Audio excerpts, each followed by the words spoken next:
Hi. What is it? There's only one person in here right now. Is it me? No. Why would it be you? Uh, Hi, Brandykins. I have no idea what I'm doing. I've been encouraged to practice my drawing. And I've used this tablet a couple times, but I still don't know how to do everything, and it's going to be interesting. So when I say that I have no idea what I'm doing, that's the truth. Like, I don't really know that much about Photoshop. I don't really know all that much about this tablet. So yeah, like when I see it's gonna be doodles, it's literally gonna be like actual doodles. Like that. So don't judge me. So yeah, I really have no idea. It's just gonna be a relaxed stream. Maybe I'll play a game later on if I'm just like, if I feel like it. But we'll see. And if I keep looking over there, that's because Mr. Tristy is playing a game on his monitor. So that means that I have the chat and the alert box up on the TV over there. So if I keep looking over there, it's because I'm looking at the chat or something. And I forgot to do this.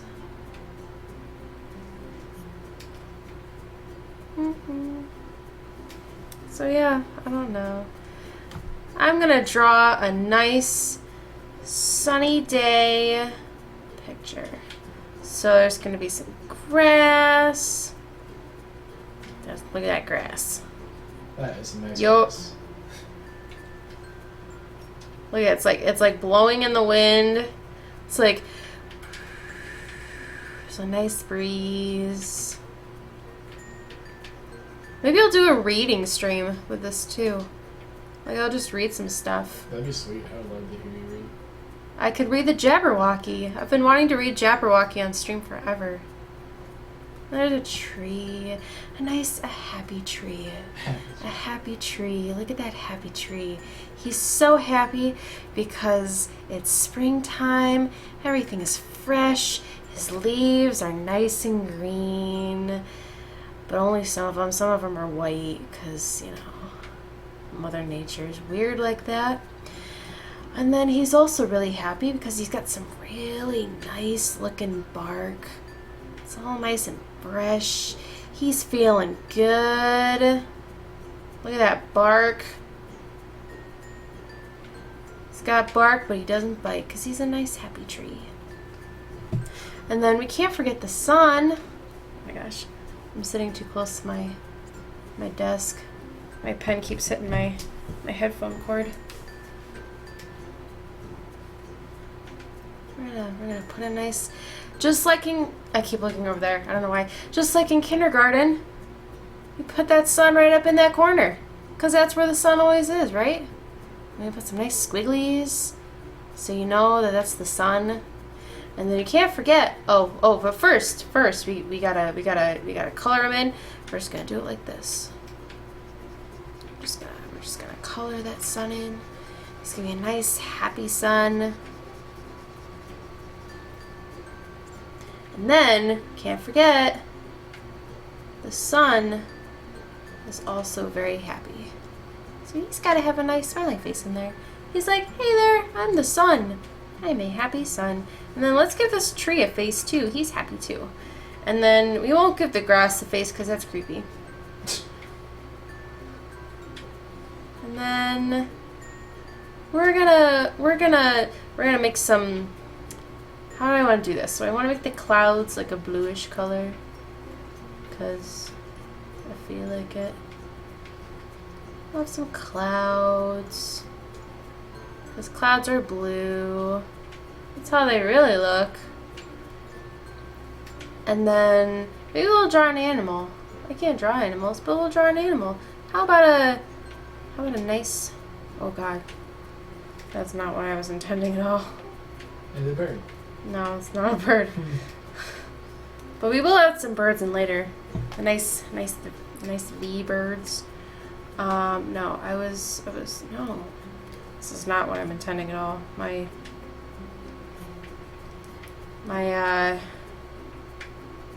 hand is not on point today. We're gonna do this nice and slow. Holy crap. Wow. Look at that.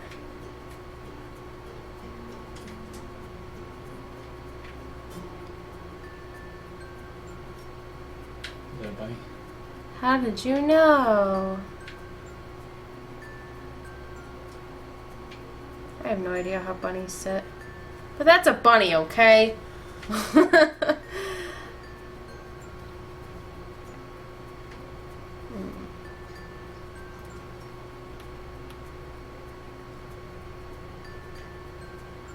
We're gonna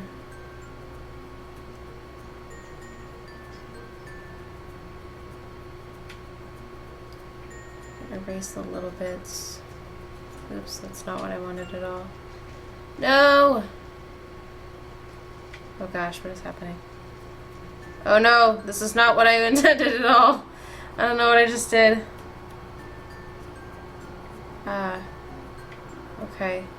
Can we go back to center, please? That would be wonderful if you could do that. What is happening right now? Figure it out. Nope. Oh, you twisted it. Because if you turn the when you hit the button. No, I know. It I changes was. the function, and if you're on the wrong function, it would be twist the view. Well, I tried to. Oh, I hit one too many, I guess. I was trying to do brush size. My bad. Whatever.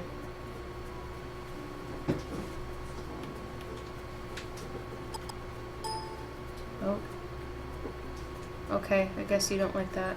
That's fine. I literally have no clue. I'm gonna erase too much of his leg. Can you do me a favor? Can you make that screen bigger? Can you stretch that one over there out?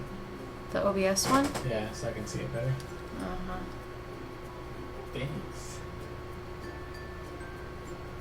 There. Can you make it a little taller? Yeah. Maximum buddy. It's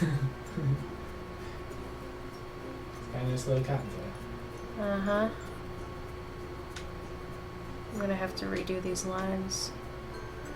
Ah, screw it. Everybody started somewhere. I start at the lowest of the low. And then you can only go up. I have no idea what bunnies actually look like. Like, look at his ear. His ear is a hot mess right now. He's just like, He's like Tim Allen.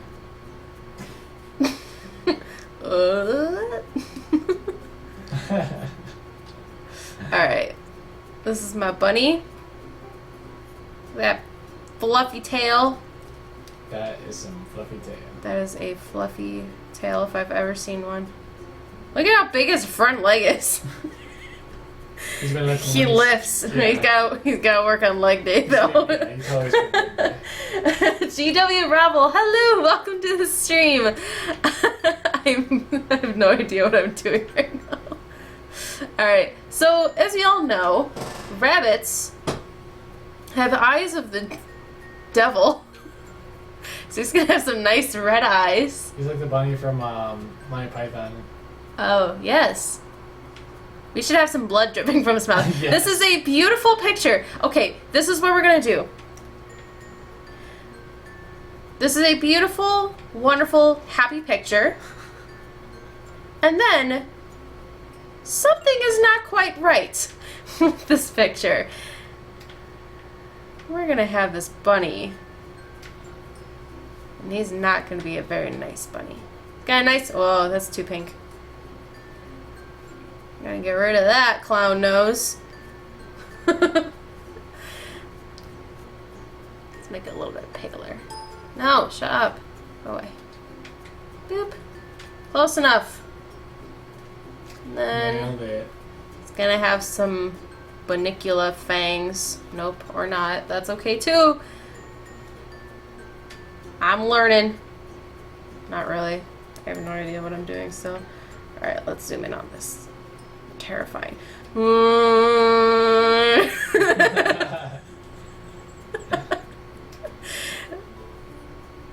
It's a devil bunny. Okay, I want that one. Gotta make this itty bitty. Itty bitty living space. Itty bitty living space. He's got some blood dripping down, like he's just been eating on something, you know. He's just had a nice snack of Knights of Camelot. Actually, let's not go to Camelot. It is a silly place. Got a nice. He's got a little bit on his fur too, you know. He got a little messy. He's got some on his chest, you know. It happens, especially to bunnies, you know. Bunny's gotta do what a bunny's gotta do. Indeed, he does. This bunny gotta do.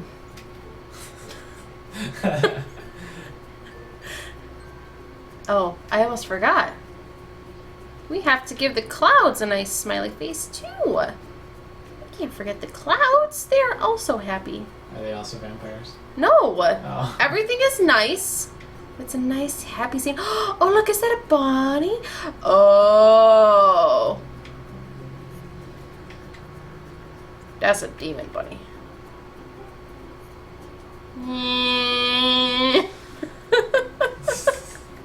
He's watching you. Oh, so yeah, that's my happy scene.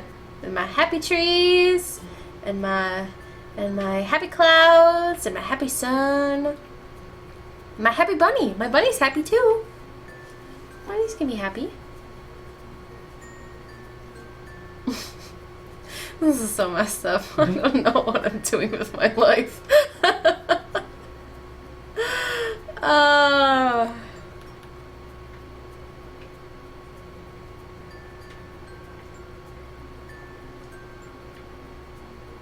I'm just gonna make a little bit more grass. Just to fill it in a little bit more so it looks more realistic, you know? People like realism. Just a little bit. Just a little bit, though. Not too much realism. That overwhelms the people. Yes. Oh, you know what I also forgot? What? We need some flowers in here. Gotta get them flowers. We'll draw one there, and it there, and one there, and one there, and one there. Then we'll have one there, and then we'll have that one there, and then one there. Oh, GW Rebel left. I guess they didn't like my art. I don't blame them. Are there a bot?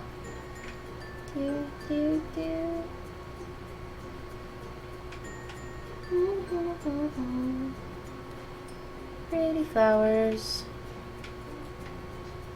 Pretty flowers. I can't even draw flowers. My petals are always like super messed up. You're just not used to the tablet. Yeah. It is very strange. It's not a natural, because you're looking up but drawing down. It's Yeah. very I keep awkward. wanting to look down and I'm like, there's nothing to look at, seriously. Yeah. And then let's have can I have a purple flower? Where's some purple? Flower. Try to have a purple Mm-hmm. flower.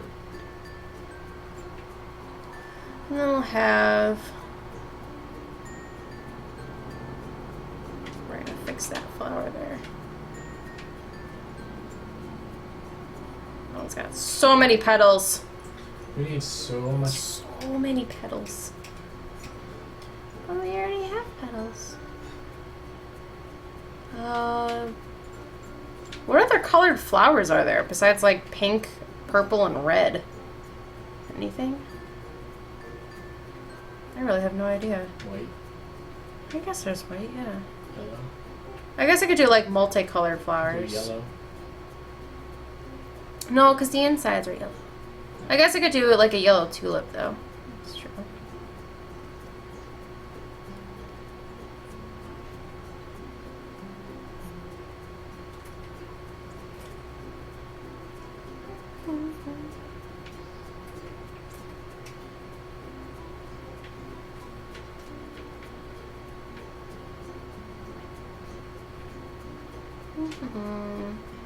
It's looking so good, you guys. No one's really in here. I don't know who I'm talking to. That's okay.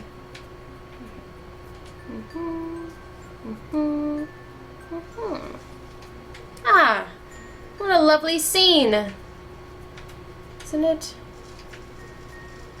Toads. You're not even looking, you don't care. Okay, and we're gonna draw some faces on these. Because you know what, the flowers are happy too. They're like, it is a beautiful day in the neighborhood. Yeah, it is. They're so happy. They're like, it's a beautiful day. It's nice and sunny. The sun is smiling. The clouds are smiling. That one looks kind of evil. He's like, I'm gonna steal the next rainfall from my neighbor here. What a jerk. He's a tool. Everybody knows it, but they tolerate him. What's his name? His name's George. George the Tool Flower.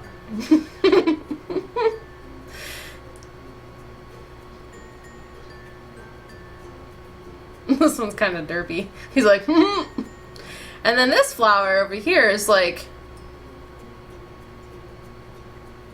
that is not what I wanted. No, that is not what I wanted at all.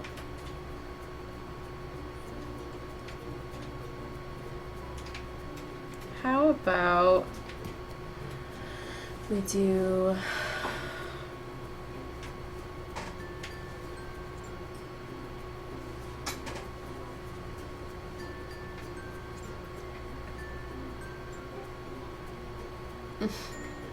Let me have that flower. He was like, I'm not really sure I'm liking this whole scene right here. The something's not right here.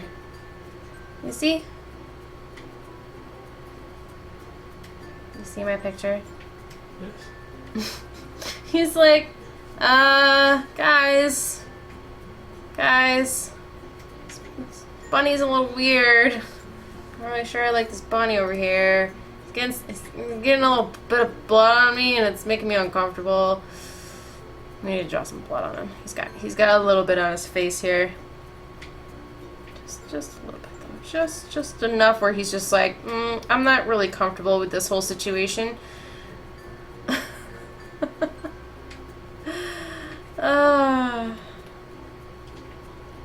everybody's just like, oh shush, Charlie, you're just being dramatic. And he's like, no, guys, this is The blood of the flower. The no. The flowers. No. He doesn't quite know what's going on. He's just like, this bunny has blood and fangs, and he got some blood on me, and I'm not all. I'm gonna be completely honest. I'm not quite comfortable with what's going on right now. Shush. I know what I'm doing.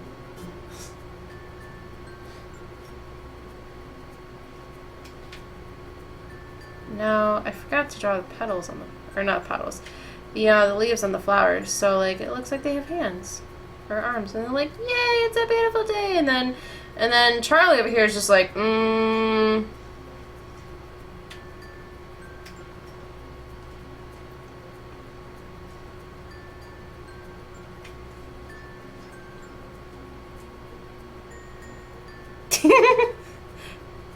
What did I name the other one? The tool. Yeah, Jake. Jake. No, it was. I don't know. But look at him. He's like rubbing his leaves together. He's like, That's an evil flower color, so. no, he's just a tool. He's just, you know, he's just not a nice guy. Like, he's not evil. He's not born that way. He's just not the nicest guy, and they just kind of tolerate him because, you know, he's different. But one of these days, maybe he'll do something that concerns people enough that they'll be like, all right, you know what, we need to talk about. We need to talk about Billy, or whatever we decided to call him. Really? No, Billy's Nightbot. Hi, Pimp Sugar. Don't mind me. I'm just drawing a beautiful scene with a happy sun and happy clouds and happy tree and some happy flowers, and then we got this thing, right smack dab in the middle, and something's not right. And this guy knows what's going on. He's just like, this rabbit's not quite right. There's something wrong with this rabbit here. I don't quite know what it is because I'm only a flower, and you know I can't really see all that much, and I can't go anywhere, but something's not right. Something is not quite right with this scene. Something's not right. Hang on a second. And then we got this tool of a flower over here. He's just like, meh. He's planning something. I don't quite know what it is yet. But he's planning something. And they're just kind of like, oh, Billy, you're so funny. You're a character, a real character. Oh, Pimp Sugar left. Pimp Sugar doesn't like me. I'm just kidding. I know Pimp Sugar.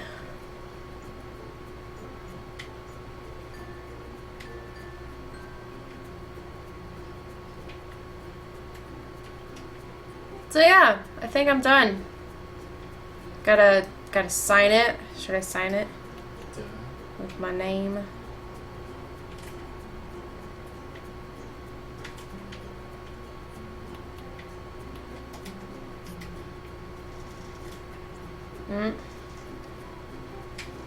That's not what I wanted. I thought I had picked the right color, but I didn't.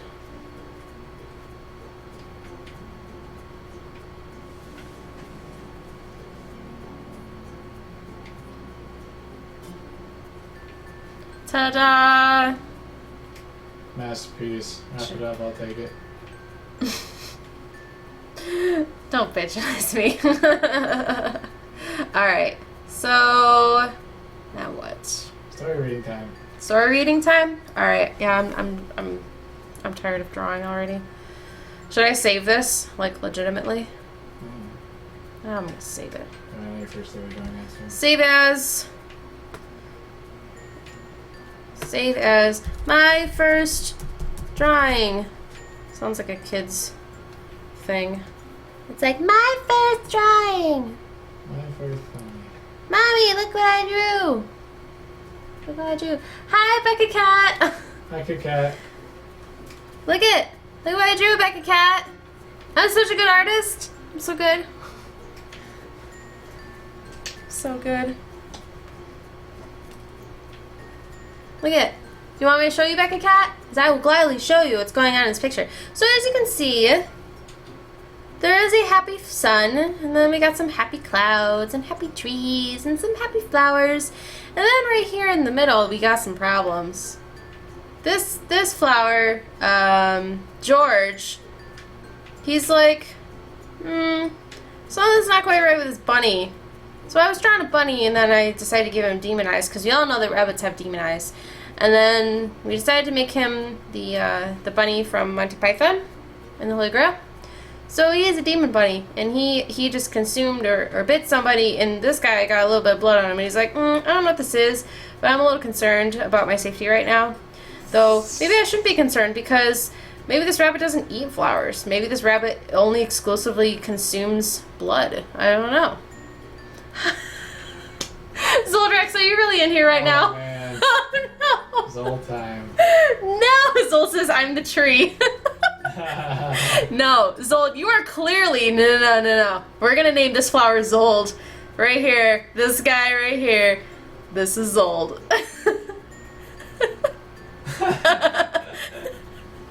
I gotta give him some hair. I gotta give him that hairline. That hairline, though. Oh, wrong freaking color. Oh my god. What am I even doing? Shut up! Fail. I picked the wrong one. Shut up. I don't know what I'm doing. So, I just discovered another awesome small streamer. You did? DJ Ionized. Are you high? I don't know. Only you can tell that. I don't know why I keep looking over there thinking the cam is over there. But the cam's over here. Chat is over there. Sorry. Yeah, Zoldrex, who is it? Zoldrex says, oh no, not the hairline. Don't worry, Zold. It's gonna be really bad anyways. I can't draw, as you can probably tell already. Oh my god. Alright, good enough. I'm sorry. Zoldrex is high liquid. Oh man. Alright, now we gotta save it. Alright guys, so I was thinking that I would go ahead and do story time. If you guys are interested, what on earth am I doing right now? Tablet, stop. No, I ruined it. I don't care. Control Z, Control Z. I don't care. Zoldrex says, OMG, I'm a pretty flower. Yeah. So that's my drawing, you guys. Azorial. Interesting. I've never heard of Azorial. I will have to check them out. Really chill and interactive. Gave me a warm welcome. Chat was really nice too. That's awesome. I will have to remember to look them up. Because I love small streams like that.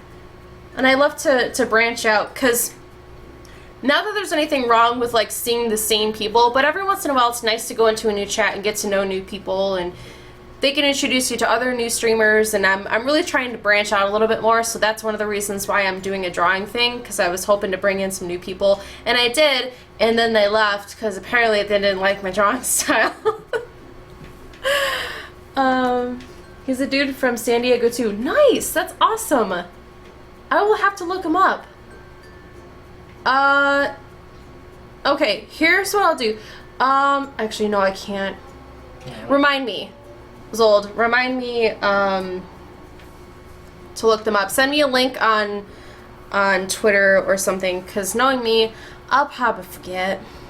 Okay, so I'm gonna go ahead and save this again, because we added the Zold flower on there. And then if you guys are interested, I'm gonna read some stories. I'm gonna do story time. Yeah. Alien, hi! I love the game Creative. Have you played the sequel? Not the sequel, that's a prequel.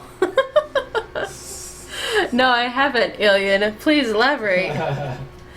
Okay, so what I'm gonna do is I'm gonna pull up... Okay, first of all, I'm gonna read the Jabberwocky.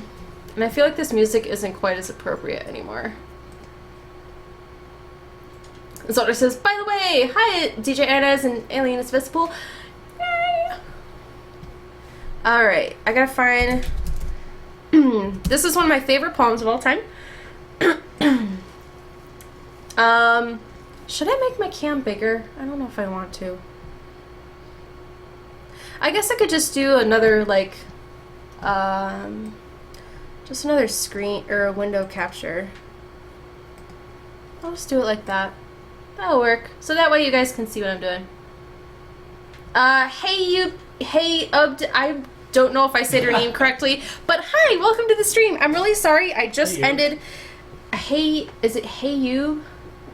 Hey Yub? I'm so sorry. I have no idea. It's like Hey Bud, but with the U and the B spot. Yeah. Hey Yub. Hey Yub. Hey Yub. But I just ended drawing, but I'm gonna move on to story time. So let me change the title. Story time is my favorite. So this is one of my favorite poems of all time. This is called The Jabberwocky by Lewis Carroll. It's the same author as Alice in Wonderland. Kraken! Hey Trissy, I'm on my new gaming PC. Yay! That's so exciting! Oh, so exciting. That's right, you said that you were at Best Buy? It was during Malden's stream, right? Where you were like, I'm at Best Buy watching this stream and trying to find a PC. That's awesome. Yay! Very exciting news. Guess who else is getting a new gaming PC? Shh. You didn't hear any of that. Becca Cat, chat works, but not the stream. Oh no! Mr. Password 01, hi, welcome to the stream. I'm sorry to hear that, Becca Cat. No, you're gonna miss story time. Story time with Twisty Chris. Okay. Can she do audio only? I know there's audio only options. Yeah, Becca Cat, if you can do audio only, then you can do that, because you're not gonna really see anything. You're really not gonna be missing anything, trust me. Okay, so gotta get into my story time voice. That's not how I get into my story time voice. Okay, are you ready? Alien, we must go down to the rat hole to a land of magic. Let's have a tea party. 24 miles left to your destination. Yay, Becca Cat, that's exciting. I know that you can't hear me, but oh well. Okay, are you guys ready? Jabberwocky by Lewis Carroll. 'Twas brillig and the slithy toves did gyre and gimble in the wabe. All mimsy were the borogoves, and the mome raths outgrabe. Beware the Jabberwock, my son, the jaws that bite, the claws that catch. Beware the Jubjub bird, and shun the frumious Bandersnatch. He took his vorpal sword in hand, long time the Maxome foe he sought. So he rested by the Tum-Tum tree, and stood a while in thought. And, as an Udfish thought he stood, the Jabberwock with eyes of flame came whiffling through the tulgey wood and burbled as it came. 1, 2, 1, 2, and through, the vorpal blade went snicker-snack. He left it dead, and with its head he went galumphing back. And hast thou slain the Jabberwock? Come to my arms, my beamish boy. Oh, frabjous joy! Callooh, callay! He chortled in his joy. 'Twas brillig, and the slithy toves did gyre and gimble in the wabe. All mimsy were the borogoves, and the mome raths outgrabe. Yay! Oh man, that's so good. That's the Jabberwocky by Lewis Carroll.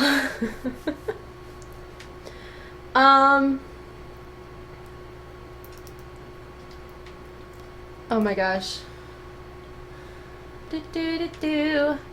Kraken, why doesn't the stream like me? Oh no, I'm sorry, Kraken. Becca Cat, it's working now. Hopefully it'll stay that way. So Becca Cat, she says yay, and then she hates me. JK. Becca Cat says I'm mad at you, Zoldy. Becca Cat, the Jabberwockies, I've choreographed a dance to this. You have? That's so cool. That's awesome. I have no idea how that would go, but I love it already. Okay. I'm going to read. Now, I don't want the language command to be spammed for this, because I know that there's a bad word in this, but I'm going to read it anyways. Bedtime story? I'm going to read Go the Fuck to Sleep. Yes, my favorite bedtime story.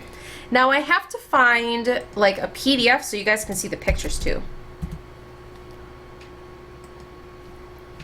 Zoldrax, so how's everyone? I'm so ready for 4th of July. I'm pretty good, Zoldrax. I'm pretty good. I'm super excited. I have tomorrow off of work. Yeah. Floating holiday. So maybe Mr. Twisty and I will stream tomorrow. We'll see. Maybe we're gonna do probably separate, or we'll each play on our own PC. Maybe like Left 4 Dead or Duck Game. Or Ducky Game. But also, super exciting, Moose and Malden will probably be streaming Destiny tomorrow, because Moose is supposed to be getting his Xbox tomorrow. So that's pretty cool. Maybe watching some of that. Zoldrax says, go to sleep, Zoldrax 2015. I should just read this in Zoldrax's voice. Just kidding, I'm not going to do that. Oh, that'd be so good. No, I'm not going to do that. You know, oh, no. Yes. But Zoldrax, you really need to read the story. Like, at least record yourself and send it to me, so that way I can just go to sleep every night hearing you say, go the fuck to sleep. Alright, you guys ready? GG Ionized, why are you reading this? Twisty Chris. Zoldrax says, I want to play with Moose! You should play with Moose.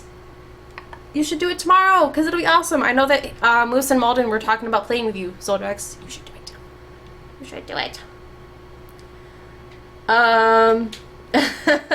Okay, so, content warning. This book has the F word in it a lot. Okay? So if you're not comfortable with that, then you are more than welcome to leave, or mute the stream, or whatever. But just letting you know, this is one of my favorite stories ever. I actually gave this book to my dad for Father's Day a couple years ago, and it was pretty great. So, here we go. Oh, you get to spend 4th of July with your grandparents, Becky Cat. That's awesome. Yay. I get to, there's a family reunion this weekend. So, it's going to be interesting, that's for sure. A lot of people there. I will definitely be getting a headache and then want to drink and then have a bigger headache. All right, ready? Here we go. The cats nestle close to their kittens. The lambs have laid down with the sheep. You're cozy and warm in your bed, my dear. Please, go the fuck to sleep. The windows are dark in the town, child. The whales huddle down in the deep. I'll read you one very last book if you swear you'll go the fuck to sleep. The eagles who soar through the sky are at rest, like the creatures who crawl, run, and creep. I know you're not thirsty. That's bullshit. Stop lying. Lie the fuck down, my darling, and sleep. The wind whispers soft through the grass, hun. The field mice, they make not a peep. It's been 38 minutes already. Jesus Christ, what the fuck? Go to sleep. All the nursery kids are in dreamland. The froggy has made his last leap. Hell no, you can't go to the bathroom. You know where you can go? The fuck to sleep.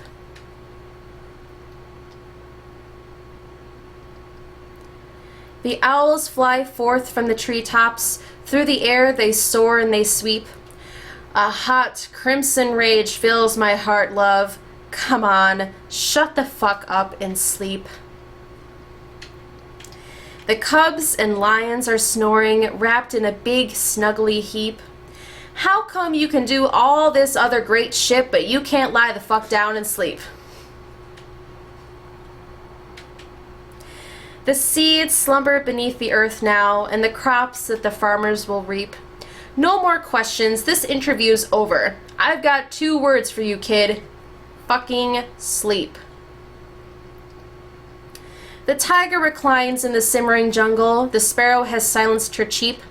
Fuck your stuffed bear. I'm not getting you shit. Close your eyes. Cut the crap. Sleep. The flowers doze low in the meadows and high in the mountains so steep. My life is a failure. I'm a terrible parent. Please stop fucking with me. Please, and sleep.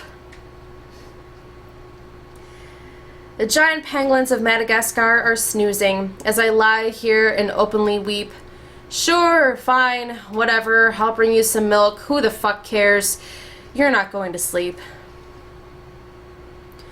This room is all I can remember. The furniture crappy and cheap. You win. You escape. You run down the hall as I nod the fuck off and sleep. Bleary and dazed, I awaken to find your eyes shut. So I keep my fingers crossed tight as I tiptoe away and pray that you're fucking asleep. We're finally watching our movie. Popcorn's in the microwave. Beep!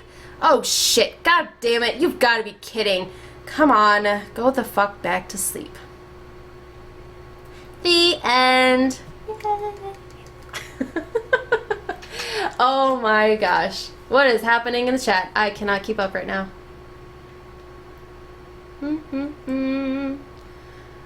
Yay! Hi, vodka! Hi. Okay,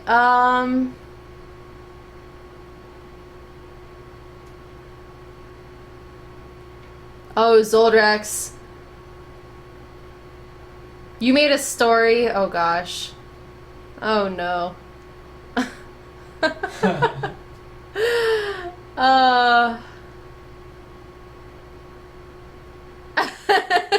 Zoldrax says, I wouldn't be able to read this like she's doing. I'd be laughing all over the place.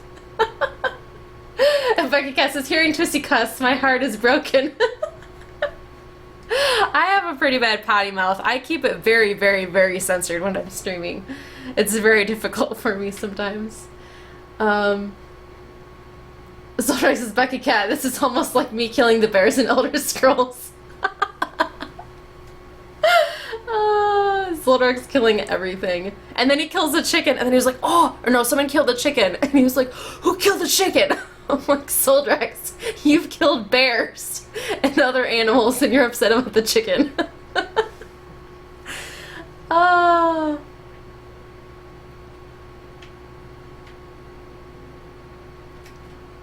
Okay.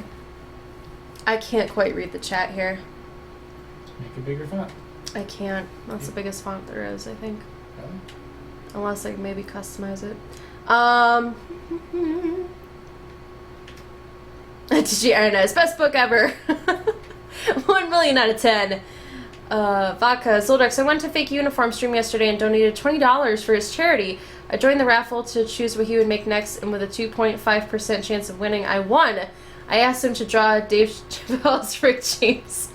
Oh my gosh. Oh, Kraken, you can't watch right now? Why not? Oh, it's because I was swearing. Oh, it's kind of working. Oh, you're having problems. Okay.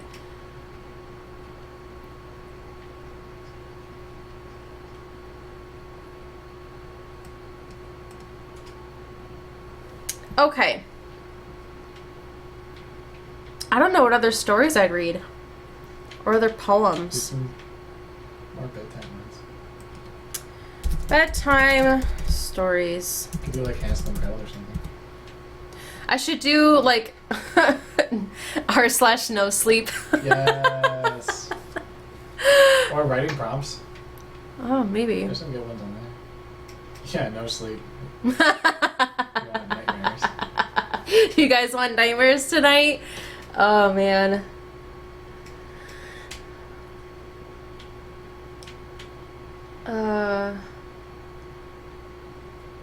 Oh, Twitch is broke. Oh no, Kraken, I'm sorry to hear that. Ooh, pancakes.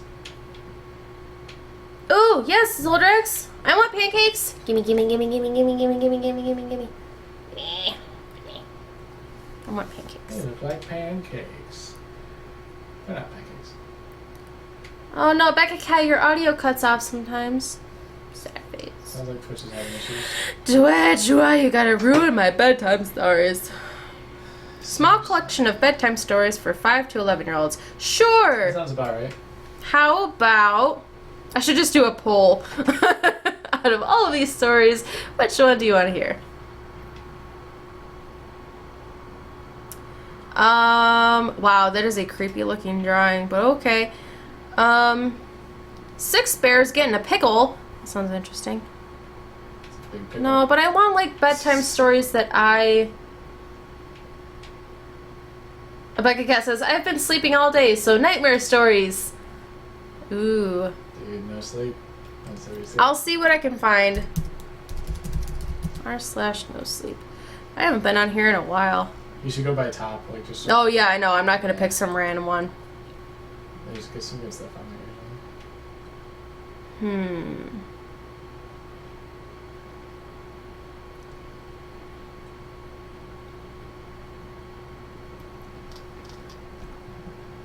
There was one that I read a long time ago. I don't remember what it was called, but it was definitely one of the top ones.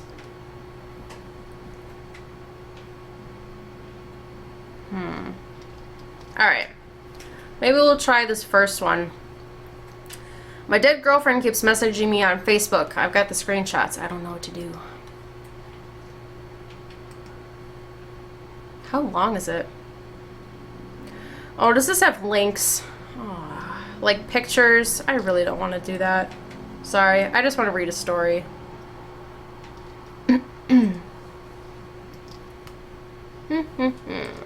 Let's see.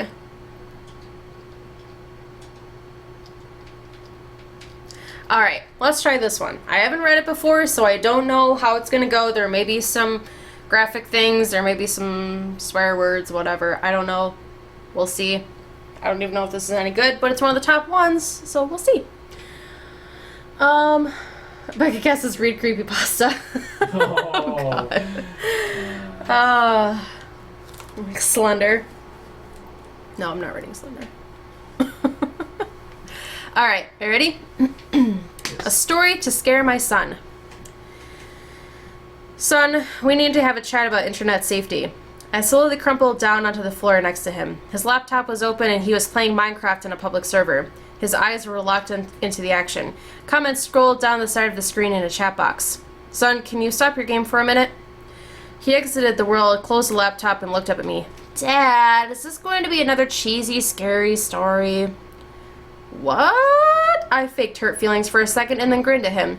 I thought you liked my cautionary tales. He grew up listening to my stories about children who encountered witches, ghosts, werewolves, and trolls. Like many generations of parents, I used scary stories to reinforce morals and teach lessons about safety. Single dads like me should use all the parenting tools at their disposal. He scrunched his face a little bit. They were fine when I was 6, but now that I'm getting older, they don't scare me anymore. They seem kind of silly. If you're going to tell me a story about the internet, can you make it really, really, really scary? I squinted at him incredulously. He folded his arms. Dad, I'm 10. I can handle it. Okay, I'll try. I began. Once upon a time, there was a boy named Colby. His expression indicated that he wasn't impressed with the terror of the introduction. He sighed deeply and settled in for one of Dad's cheesy stories. I continued. Colby went online and joined several children's websites. After a while, he started talking to other kids in-game and on the message boards. He made friends with another 10-year-old boy named Helper23. They liked the same video games and shows. They laughed at each other's jokes. They explored new games together. After several months of friendship, Colby gave Helper23 6 diamonds in a game that they were playing. This was a very generous gift. Colby's birthday was coming up, and Helper23 wanted to send him a cool present in real life. Colby figured it wouldn't hurt to give Helper23 his home address, as long as he promised not to tell it to any strangers or grown-ups. Helper23 swore he wouldn't tell anyone else, not even his own parents, and set about mailing the package. I paused the story and asked my son, "Do you think that was a good idea?" "No," he said, shaking his head vigorously.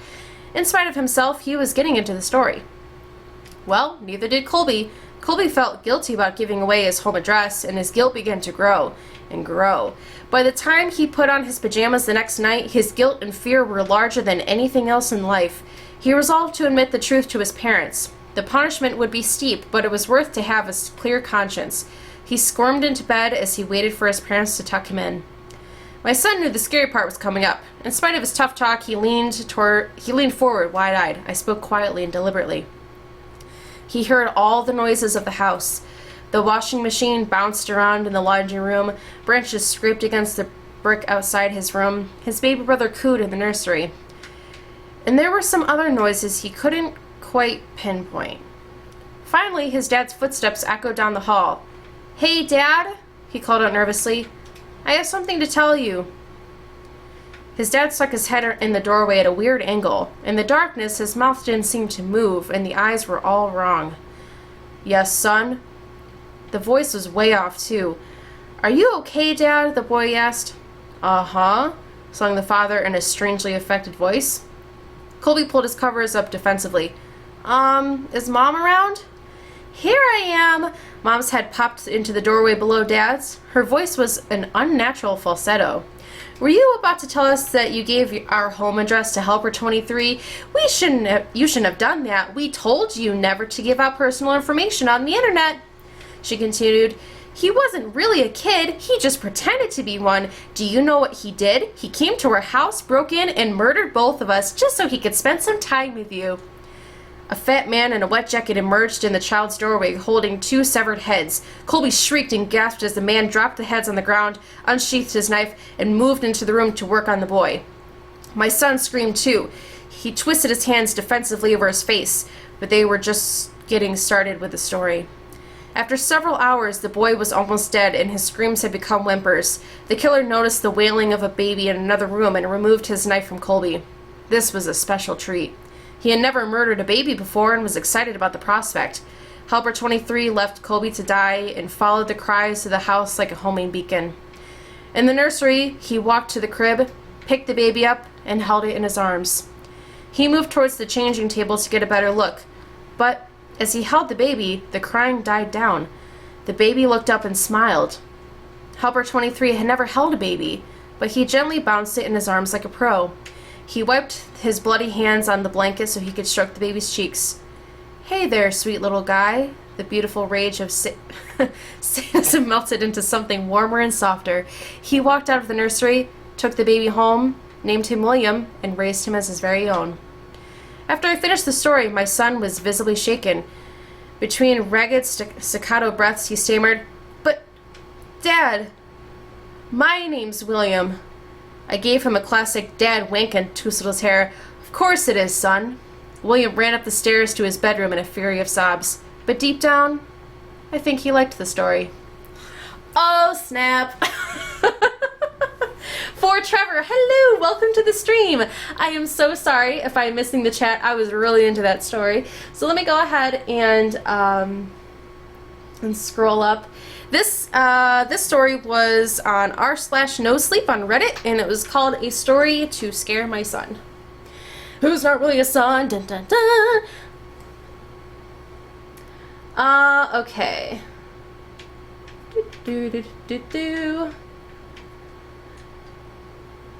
Let's see. DJ Inez, don't forget this, Soldrex, but I want pancake with syrup, one with no syrup, a chocolate one, and 0.001 of butter on the half chocolate pancake. Oh my gosh. Zoldrax, did you really have pancakes? Because I want pancakes. I really want pancakes. Pancakes. Oh yeah, Kraken, watch the caps, man.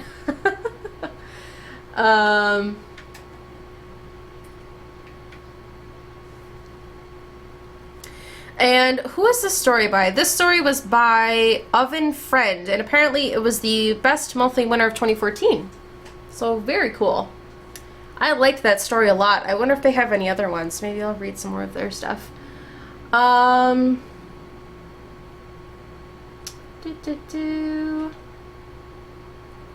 This kid, you dum-dum. Becca Cat, leaving for a little bit. Gotta say hi to my grandparents. Okay, no worries, Becca Cat. I'm sure you left already, but that's okay. Kit Kat. Trevor, you read other people's work aloud. Oh, this is the first time I've done this. I've never done story time before, but I figured I would try to read some scary stuff. So, yeah. Okay. If you have any other suggestions on what stories I could read, if it's like creepypasta or r/nosleep or bedtime stories or like kids' bedtime stories or whatever, then you're more than welcome to suggest them. Yeah, I'll probably be on Becca Cat. I don't know how much longer I'll be streaming, but I'll probably be here. So, I really liked that story. That was a good one. That was a really good one, yeah. That was a good one. Let's see. I'm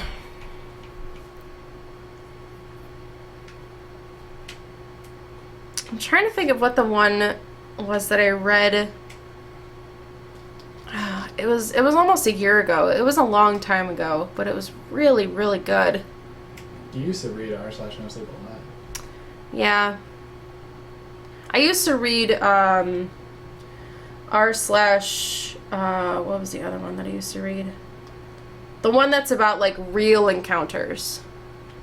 Let's Not Meet. Oh yeah. Like people walking down the street and like they see this creepy person and they're following them and making weird noises or something. Hi,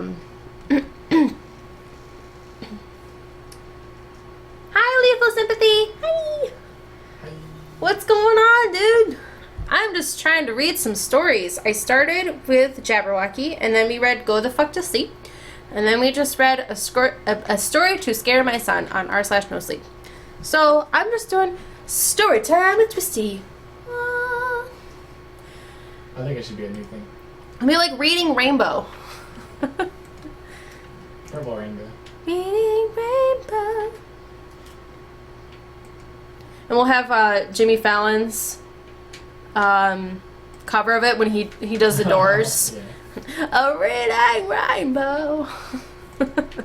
Take a look. It's in a book. A reading rainbow. For Trevor, if I suggest a story, will you read it now? Yeah, sure. Yeah. Are you going to be posting a link? Because if you're posting a link, then you need permission to post a link. Otherwise, you can just tell me what the name is, and I can try to find it. Alien says, there's a man in the woods. It's a good creepypasta. Okay, I will copy that one, and I will read it after the one that For Trevor is going to suggest. There's a man in the woods. Oh, there's an animated series of it. Interesting. Oh, this is a transcript of the video. Okay, is there an actual creepypasta? What about a creepypasta? A creepypasta. A creep. A creepypasta. Okay, so actually, For Trevor, I have to find the URL. Okay, when you find it, okay, I will permit you to post a link after I read this story. So, I don't know who originally wrote this because I can't find the actual creepypasta. Because this says, I do not own this pasta, nor did I create it. This is simply a transcript of this video. Okay. So, this doesn't seem like it's very long. So what I'll do is I'll read this, and then For Trevor, I'll read the one that you're going to post. Okay. There's a man in the woods. What a spectacle. Before the story started, the school was still respectable. My students used to skip down to the hill, to the honeysuckle, pluck a couple, and collect their nectar till they packed their fill. Except one obnoxious kid, Sid, who just watched them eat the flowers while he seethed and scowled, 'cause he couldn't bear to share his sweet treats throughout our recess hours. I remember Sid saying, "There's a man in the woods."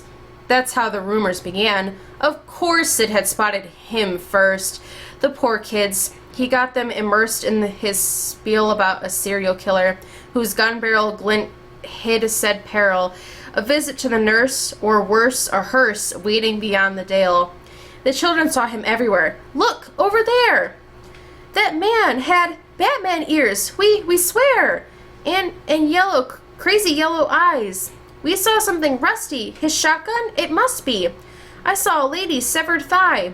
Trust me, every word I heard was absurd. Yet each day, Sid would stray down way past the playground. Who else was brave enough to save us from the killer's next plot?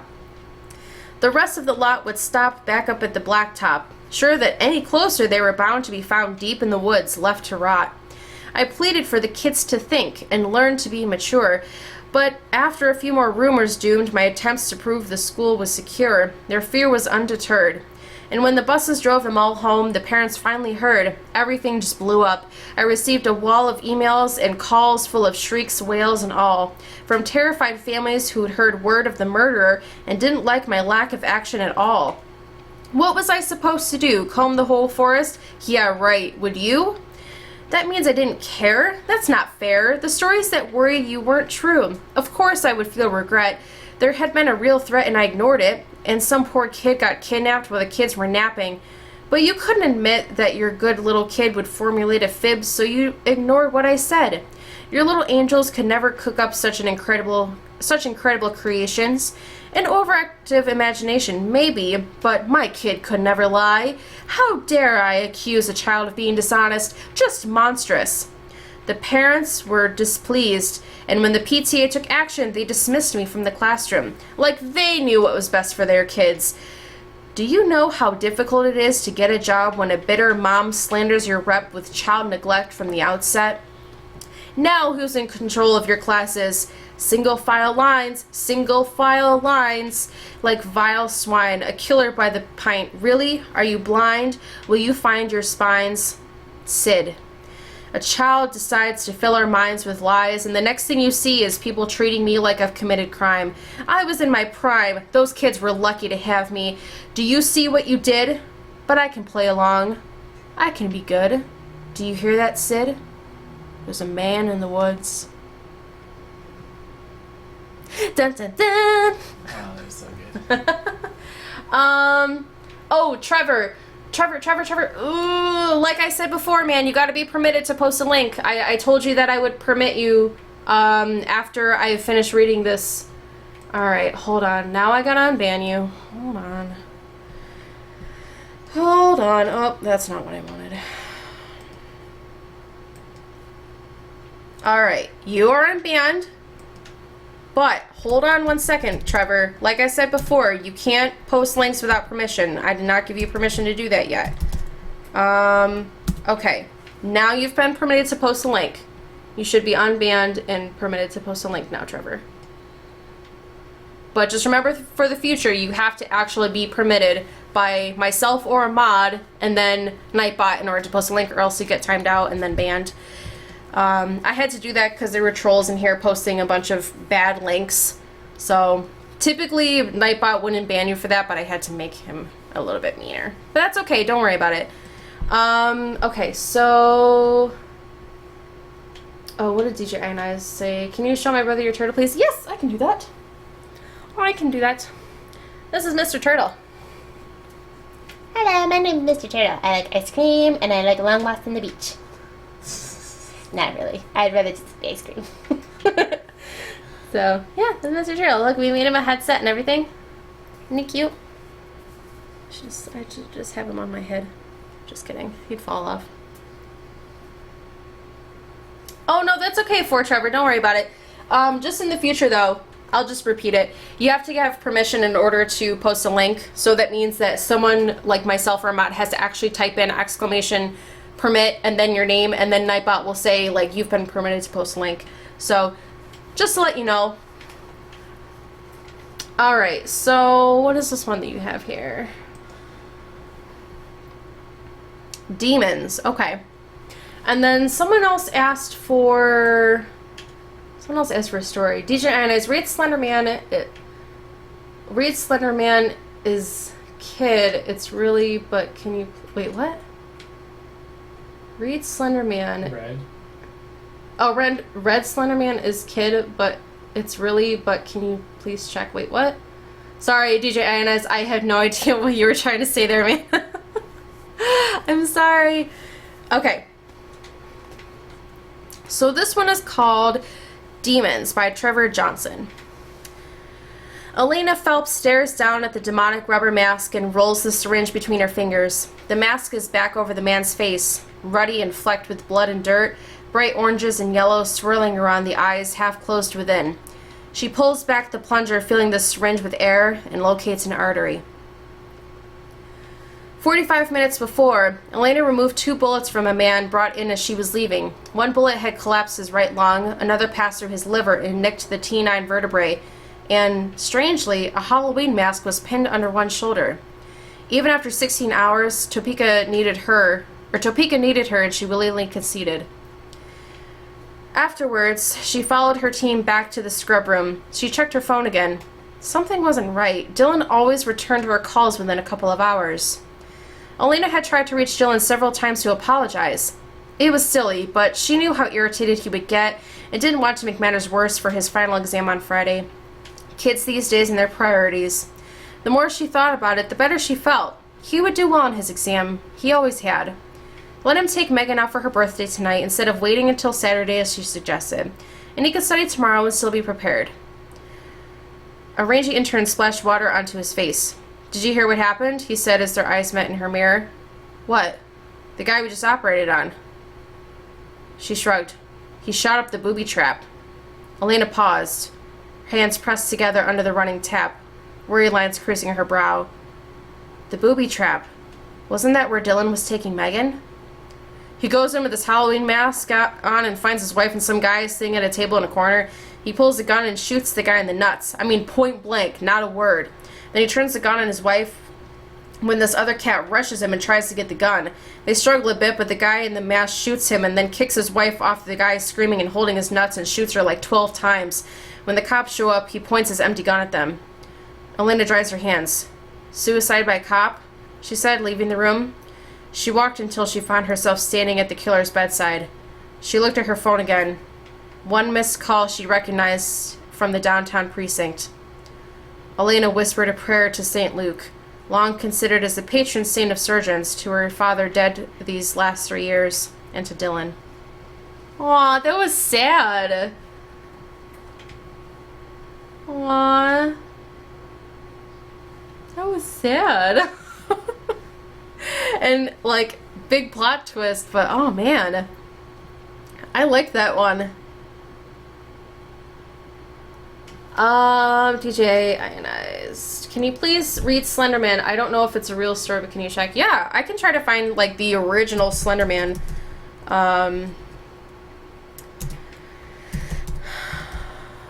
Original Slenderman creepypasta. Maybe.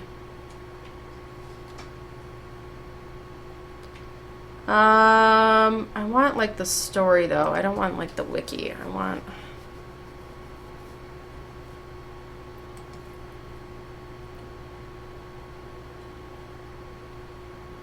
Creepypasta.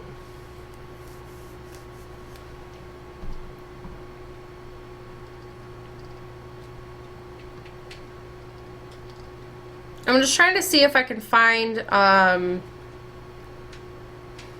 like, can I organize by rating, I wonder? Because that would be cool.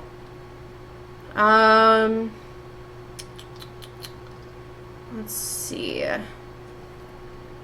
For sure, flash fiction is difficult.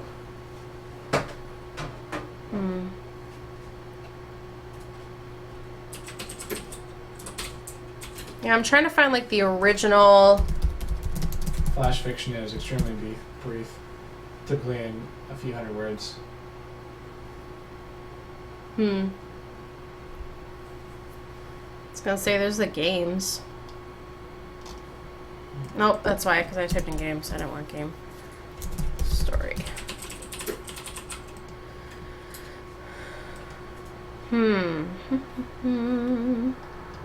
You're looking for the original Slender story? Yeah, I'm trying to find the original Slender story. I don't know if I'm gonna find it, but... I can probably help you find it.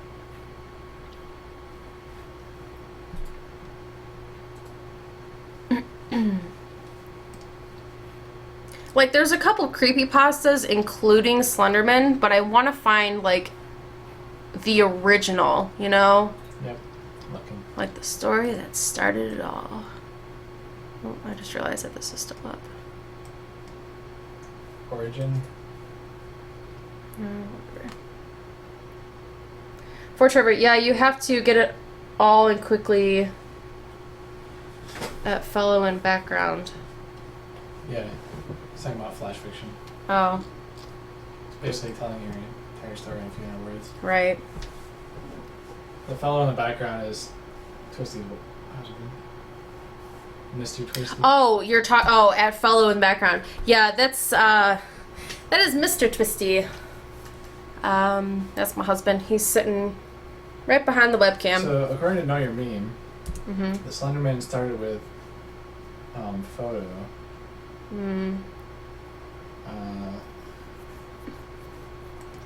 Oh gosh, you know what? June 14th. Trench Mall reused. I just thought of that SpongeBob creepypasta. That was the first creepypasta I ever read. Was that SpongeBob one? Was it SpongeBob? Something to do with Squidward. Alright. There's somebody killing themselves in a video. I don't remember what one it was. Was it Squidward? Or Mickey Mouse or something?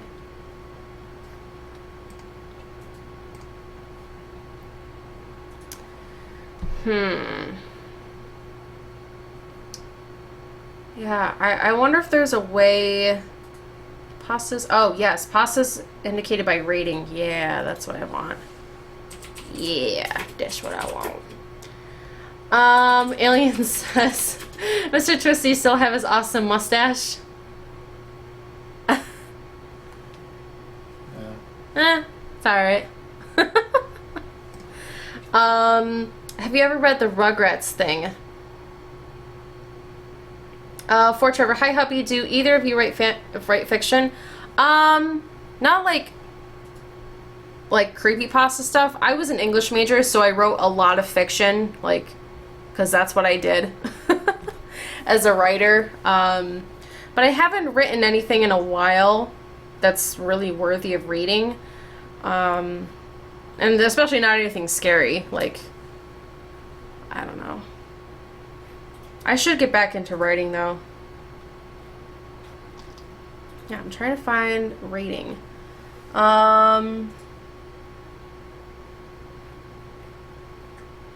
Strange and the Unknown, maybe?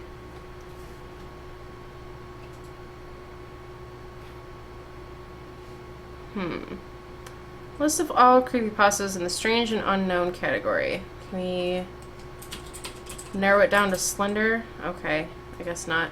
I mean, I can, but not really. I don't know what the Rugrats thing is. I don't think I'm familiar with that.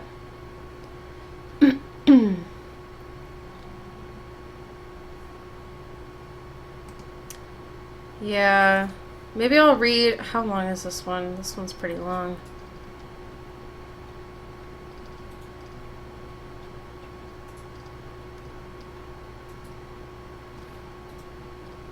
I'll try reading this one. This one's called The Road. Let me see who actually wrote this, if it'll tell me. Maybe it's at the bottom. Will C.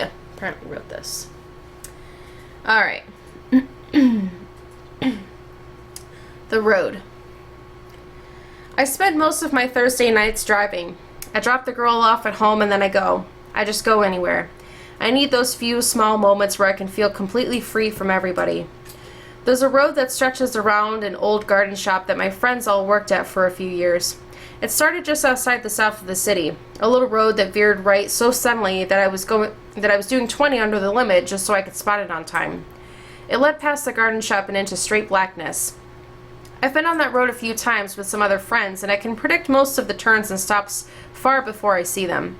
As I left the light of the city, I flashed on my high beams and made the sudden right onto the road. I must have turned too quickly. Gravel and dust filled the back window of my car, sort of a dark cloud that took away all the light from the city behind me, just for a moment. The tires lost traction and I started to veer into the ditch, fortunately saving myself with only inches at spare. My little Toyota Tercel is not the best thing for dirt roads, but it's enough to get what I want out of it. The road stretches far beyond my sight, fading into a chilling darkness. It has a few houses, small farmlands and barns strewn along it, each with their own twisting paths. The trees above loom over, cracking all the light coming from the sky above. Long branches stretch towards the ground like long pointing fingers. I pick up more and more speed as the road starts to straighten out, watching the edge of my headlights guide my way into a tranquil place far beyond the worries of mine or any others. Up on the lip of a hill is a spot that overlooks the city, a popular place for many of the teenagers here in the South End, often seen with many couples solidifying their nights and the occasional group of stoners who like to simply watch things. The road leads up to this place, curving right until the top is reached. As I climb it, I can already see the taillights of 4 or 5 cars already up there, all minding their own business. I see a darker road, far less traveled upon, emerge on my left, avoiding the city watchers. I've never seen this road before, but I figure that if I have a full tank and stay 1 hour within the city, what the hell? Might be worth my while to see something I haven't seen before. This road runs directly west and is completely straight, with no houses, farms, or barns peppered along its curb. Even the trees have disappeared, opening up the view to a vast farmland with hills on both sides of the road, just cutting off the sight of any further land. Perfect.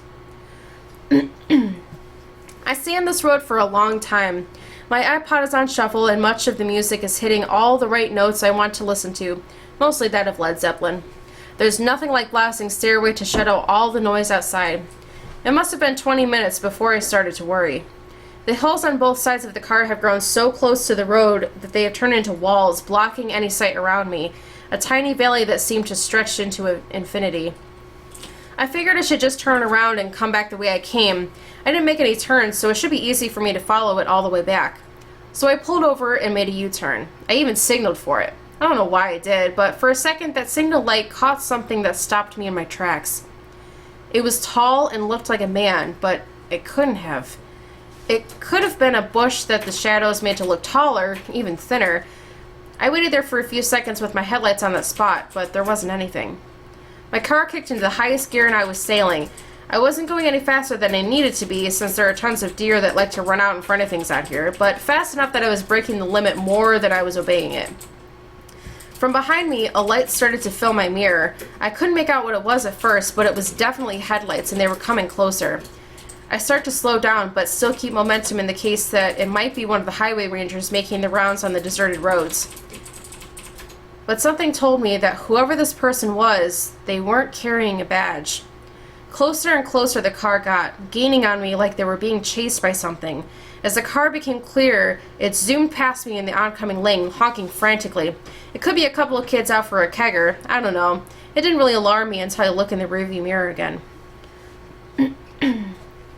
Behind me was a face with no features, pale as paper, staring at me. I was so frightened that I almost lost control of my car, drifting into both the left and right lane as I tried to grasp myself. I looked behind me and there was nothing. Not a single thing. The air hung fuller than before, almost damp, and every breath filled my lungs with a thick, moist air. It was the same thing as earlier, from the turning signal. I am terrified. I pushed down hard on the gas, starting to speed past untouched places on my speedometer. I began to wonder if this is what that other person was running from and if they got out. Then I see a dim red light ahead of me, the other car. This time it is going slower, almost at cruising speed. I don't think if they know they are okay, but if it just got to me, then it is most certainly able to get them. I start to honk frantically at the car as I speed past in the oncoming lane. It doesn't move. I look in my rear view again and I see something. Not it, but me driving the other car. I start to feel an upset feeling in my stomach, like I'm about to throw up. That couldn't have been me. It couldn't have. I shake my head to compose myself and put the road back into my view. My eyes cleared and the headlights behind me disappear into the blackness. I'm finally out of this, and I can start to see the hills spread apart to where they were in the beginning. I let out one laugh at the situation and rubbed the sleep from my eyes. When I opened them up again, that thing stood in front of my car, dark and hunched over, staring back at me with the same non-existent eyes. My wheels catch on the gravel as I tried to avoid it, and I run full speed into the ditch, flipping the car over. I begin to think about why I chose this road. There could have been another. I crawl out of the wreckage with as much strength as I have, and just before I fall asleep, a Toyota Tercel is driving down the road I just came, blasting Stairway to Heaven. I didn't even bother to scream. Woo! That was a roller coaster.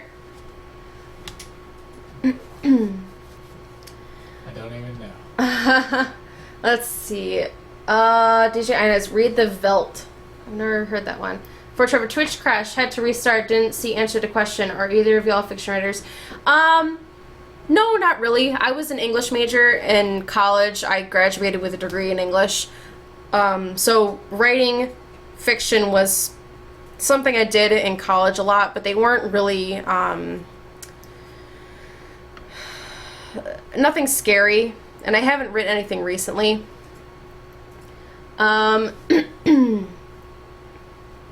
Oh, thank you. Liquid Mouth's my husband. He already typed it out. It says, hello, at Liquid Man or Mr. T. It says, at Kit Kat. Yeah, I don't think Becca Cat's back yet. What? I saw her join. Oh, did she join? Maybe she's not. Maybe she's like lurking. Kit Kat. All right. So read the Veld. I've never heard of that.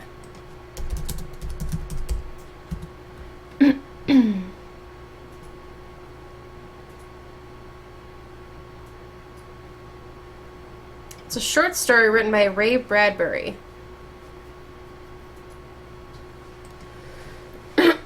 Oh gosh. Green font on a black background. That's a great idea. Wow, this is really long. For Trevor today has another short story. You got another link for Trevor? Sure. Let me permit you. Cause I can only, the permit only lasts for like 5 minutes. Okay, there you go. Yeah, I don't know. I'd have to find another website. And this is really long. I know it's a short story, but it's actually quite long. And my voice is starting to go, like, from reading. You'll get better. Oh, I know. I gotta keep drinking.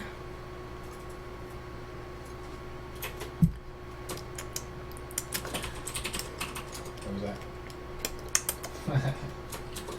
Oh, water tastes so good. Not really. It actually tastes pretty bad. It's almost stale. Like, I know water can't go stale, but you know when water's been sitting there for a while? Like, in your glass or whatever, and then you take a drink and you're just like, ugh. I don't taste very good at all. Ugh. Ugh. Yeah, I would love to read this sometime, but it's just so long. Oh my gosh.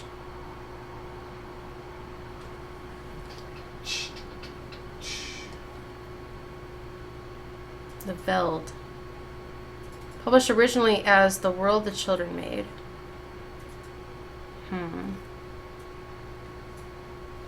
This one was around 2,000 words.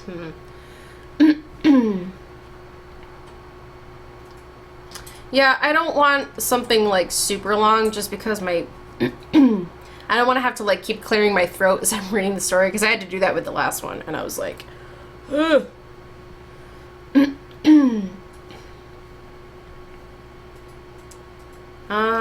Let's see. Scary short stories for kids. Alien says he's got a short creepypasta.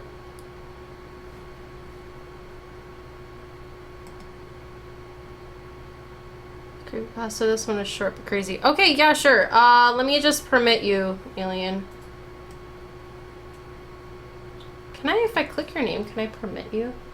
I don't think so. I think I have to actually type it in, which is kind of a pain, but whatever. You can copy it. No, I know, that's what I'm doing, but I thought that maybe if I clicked his name, oop, it didn't actually copy it. Hold on 1 second. One Mississippi.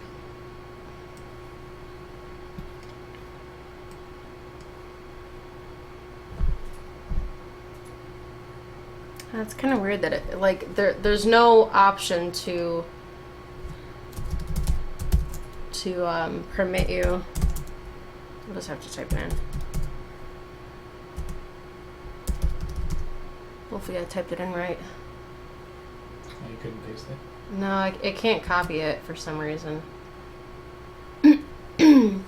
Now, caution, this one has a creepy picture when you click on it, but it's the only place I could find the story. Okay, that's totally fine.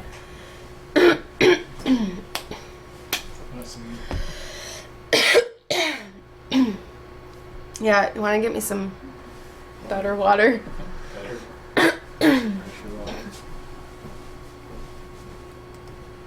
Better water.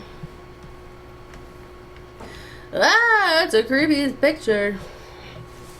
Oh, Tumblr. Oh yeah, I didn't even think to go on Tumblr. Oh, Tumblr has some great stories. Sorry. I'm like starting to lose my voice or something, because I'm talking so much. Gosh, you guys are making me talk all the time. Have you seen my son? The woman frantically asked the old lady across the street. No, sorry, dear, the old woman replied. Have you seen my son? The woman asked the local police officer, more terrified this time. No, I'm sorry, ma'am, but we'll search right away, the officer responded while taking out his radio, trying not to look at the woman's sorrowful eyes. Please, please tell me my son is in there, asked the woman to a friend of hers, which happened to live right next to her house. I'm really sorry, Clarice, we haven't seen him, the mother replied. The woman searched everywhere, ran through every part of the street, screaming, Where is my son? She was crying, pulling her hair out of out of despair. Her neighbors, out of pity, helped her in the search. Jimmy! Jimmy, where are you? Please come out! Starting that day from 10 in the morning until 8 in the evening, the woman would leave her house looking like trash. She looked like a risen corpse, pale skin, frizzy hair, and her skinnier body. She screamed at every part of the town, "Have you seen my son?" Alas, at the second week of her search, everyone must have thought that she had already gone crazy. She went to the local police department again. "Have you seen my son?" The officer in charge let out a deep sigh. "I'm sorry, ma'am." The mother walked home, looking depressed, but as soon as she closed her front door, a smile painted itself across her face. With a smirk, the woman whispered to herself, "I guess I hid the body well." Oh! Wow, that was... Wow! That was an adventure. That was a good one. I really like these short stories that are like... I don't know. Or, I mean, the stories that are really short but are scary. You know, the fact that they just pull it off so well in such a short amount of time, it's awesome. Let's see if there's any other ones on this, because I didn't even think to look at Tumblr. I wonder if there's... Yeah, creepypastas, maybe. Sure, let's go ahead and just read some more. Oh, Trevor, you have to ask permission again. Sorry, dude. It must have timed out. Now I got unbanned again. Hold on one second. You really have to grant it every time? Yes. That's kind of Because otherwise people will post links like throughout the entire stream. Like you are permitted to post one link, but then if you don't post it within like 5 minutes, like the timer runs out. So you have to like... Yeah, I don't know if there's a way to change the timer. It's kind of annoying. Yeah. Because a lot of times when people ask to post a link, they don't have the link readily available, you know, so they have to like look for it. They're just like, "Oh, can I post a link?" And then someone's like, "Yeah, here, let me permit you." And then it's like, "Well, wait a minute, I still have to find it." Alright, let me read this one. This encounter happened when I was about 9 years old. The laundry room was the only room in the whole house with fluorescent tube lights. They emitted an annoying hum and took a few seconds to flicker on. This particular evening, I had just showered and took my dirty clothes to the laundry room. After dropping them in the hamper, I went back to my room and realized I was running out of clean clothes to wear. The floor of my bedroom was covered in wrinkly shirts, balled-up socks, and dirty jeans. I took a couple minutes, gathered all the clothes into one big armful, and carried them down the hallway towards the laundry room. I shifted the clothes so I could hit the light switch without dropping anything and turned on the lights. As the lights woke up, the dull yellow glow flickered across the room, and my eyes found themselves staring at what was undeniably the shape of a man. No eyes that I could see, hair messy, and from what I could tell, completely nude. His body was dark and without color, like a living shadow. He was crouched down low over the laundry hamper. He had 2 fistfuls of my dirty clothes from the shower pressed close to his mouth and nose. He was staring straight at me. A few seconds later, the flickering lights reached their peak, the room was lit, and the shadow man was gone. I threw my clothes across the room into the hamper and across the floor because one thing was for certain, I wasn't taking another step inside that room. I ran back to my room and didn't mention the incident to anyone. Woo! Freaky! Alright, let's see this one that Ford Trevor said. Oh, this one's pretty long too. Trevor Johnson nearly has his BA in English with a creative writing minor. Oh yeah, that's pretty much what I had.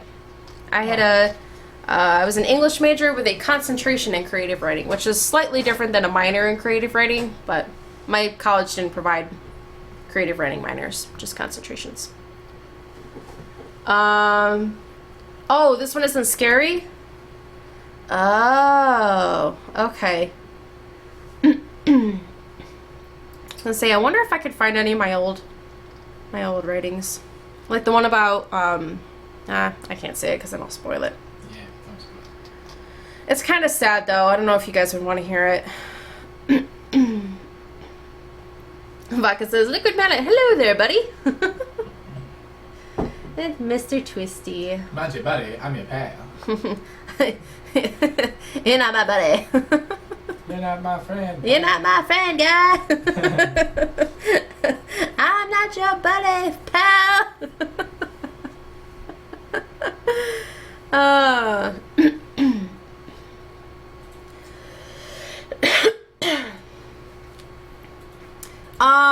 I do kind of want to find more like creepy stuff. If you guys are up for that. If not, then I can read this one. So I guess for Nightbot, Mm-hmm. there's two things that you can use. One is you could whitelist certain websites links to work. Yeah, I know. So you could whitelist like Creepypasta Right. or r/nosleep or whatever. Mm-hmm. Another thing is you can do reg add username, and it adds a user as a regular user, and then they can post links. Yeah. Yeah, I know. Those are the ways you can get around the timeout. Yeah. Did you read the Velt's, sorry, I don't know if you read it because my iPod died. No, I don't think I'm going to read that tonight just because it's so long. I mean, it's a really, really long one. And my voice is starting to go because I've been reading a lot. So I don't know if I'll read it tonight. DJ Ionized, I'm really sorry, but it's so long. I try to want to keep it to shorter stories right now. But it looks really good. And I saw that Stephen Colbert apparently read it. But I will read it at some point. I just, it's pretty long and it'll probably take me a good like 20 minutes to read. No, I haven't read it before. I know of Ray Bradbury, but I don't know of the story.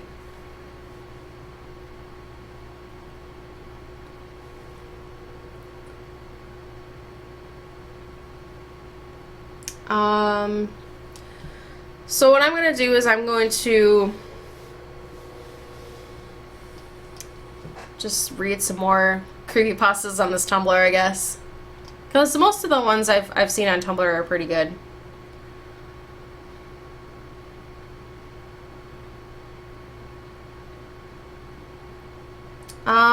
Let's see.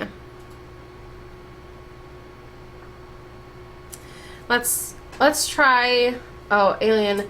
I always thought my cat had a staring problem. She always seemed fixated on my face until one day when I realized that she was looking just behind me. Yeah, I've heard that one, like, a variation of that story before where it's like, yeah, animal wasn't quite looking at me. They were looking just behind me. One of my favorite ones is, what's that one story?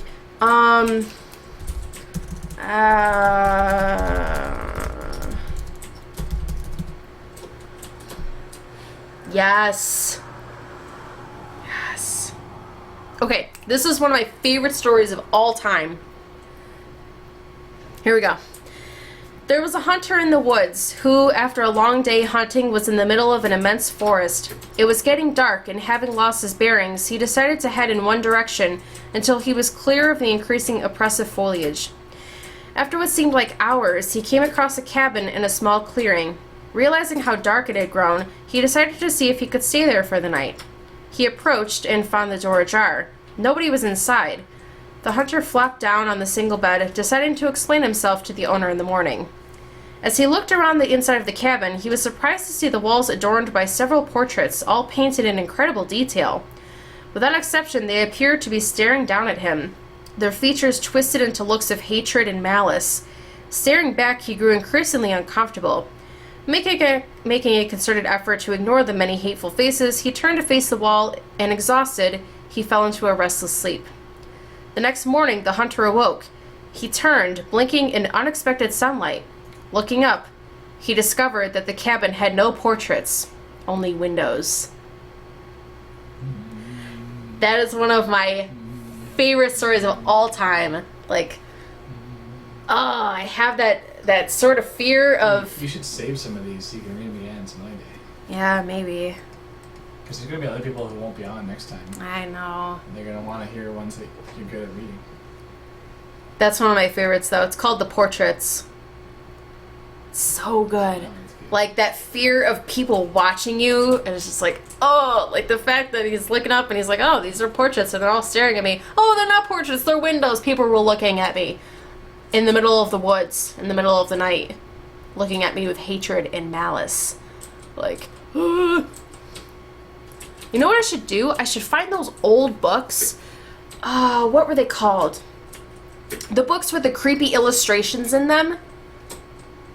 What were they? Oh, I know what you're talking about. They had the scary stories, and I always wondered as a kid, I'm like, am I more scared of the stories, or am I more scared of the illustrations? Because they were freaky. Shel Silverstein? Was it Shel Silverstein? One of my friends posted a picture of them not too long ago on Facebook, and I was like, oh my god, those books freak me out. Okay, hold on one second here. Alien,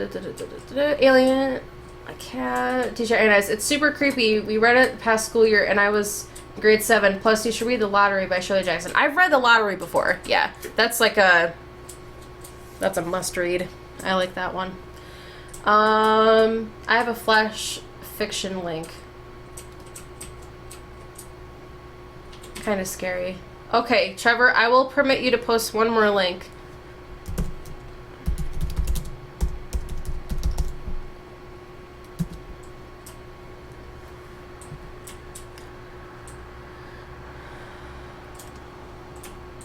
Let's see. Yeah, because I really want to keep reading scary stuff. Scary stuff.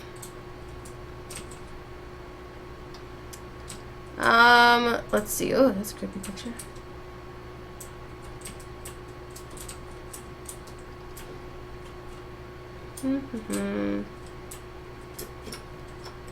Let's go to this this Tumblr instead.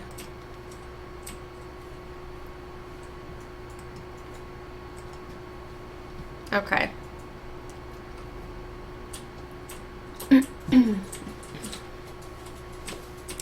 This one is called POD by Trevor Johnson. Cassie drifted back into consciousness. Portland, she thought. We drove off the steel bridge. Murky green sunlight shimmered across the windshield. Oh my god. She turned to Neil in the driver's seat, but he wasn't there. Neil? She twisted to look into the back seat. Brittany sat slumped in her car seat, but Cassie could see her little chest rising and falling. A terrified guilt swept across her, and she cried Neil's name between great wrecking sobs. From somewhere close, he suddenly spoke. Wait, damn you! A hand clamped onto the door, and then Neil was pulling himself through the window. Cassie watched stupidly as Neil flopped into the seat and righted himself, soaking wet, his hair hanging limply across his forehead. The window was not there, and yet the water didn't come rushing in. Cassie. She grabbed him, her chin pressed into his clavicle, and she froze as a black wraith floated into view. It was black and angular and otherworldly. It took Cassie in with a calculating stare, its eyes dark and bottomless. Neil felt Cassie stiffen in his arms. You can see it? She nodded against him, her throat working. What is it? It's a demon, Cassie. She buried her face into his wet shirt. What's it doing? What's happening? A long moment passed before he spoke again. It's come for me, to take me away. Cassie began to sob wildly. Neil took her by the shoulders. Listen to me. He shook her once. It was enough. That's not what's important. He smiled. It was a wavering, watery smile against his tightly set jaw, but he somehow managed it. You, he said, pressing his forefinger gently into her chest, and her. He slipped his arm behind the seat and blindly grasped Brittany's leg. But, Cassie began. Neil stopped her, taking her hand and squeezing it. He glanced over his shoulder. I don't know how much time I have. I don't know how this part works exactly. His voice cracked and he choked back the emotion thickening in his throat. Then he began to cry without preamble, his tears spilling silently. This is what I do know, he said. I know you and Brittany will live long and healthy lives. Nothing can harm you. and you will both die peacefully in your sleep when the time comes. But it was an accident. He pressed his thumb over her lips. Insurance, he said, and the demon reached through the window and tore him away. Neil didn't make a sound. There was a blinding flash of light, and Cassie found herself lying on a riverbank, baby Brittany in her arms. Their clothes were heavy with river water. Oh, that was interesting.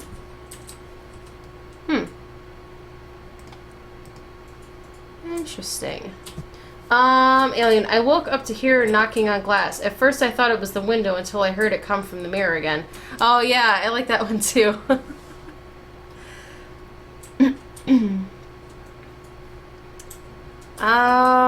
Let's see. Favorite creepypastas, how about that?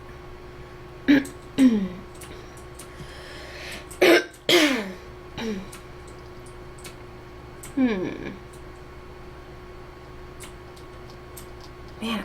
it's hard to find short, scary stories, because a lot of them are really long, and I like the long ones, but they're just hard to read out loud.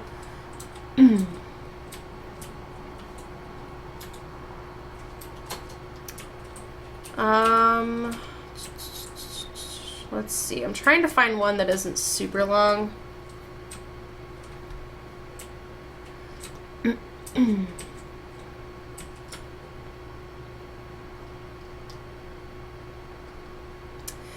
Alright, let's try, we're just going to try a random one. Let's try this one. Creepypasta number 514, therapy session. We always used to text each other, as best friends did. It became a routine thing. Neither of us could sleep until we messaged the other for at least a couple of hours. We had tons of quirks, inside jokes, and we just knew. We knew how the other was feeling, and we developed a code for this. If one of us was feeling particularly down, we text the other with 2 words, like a trigger. Therapy session.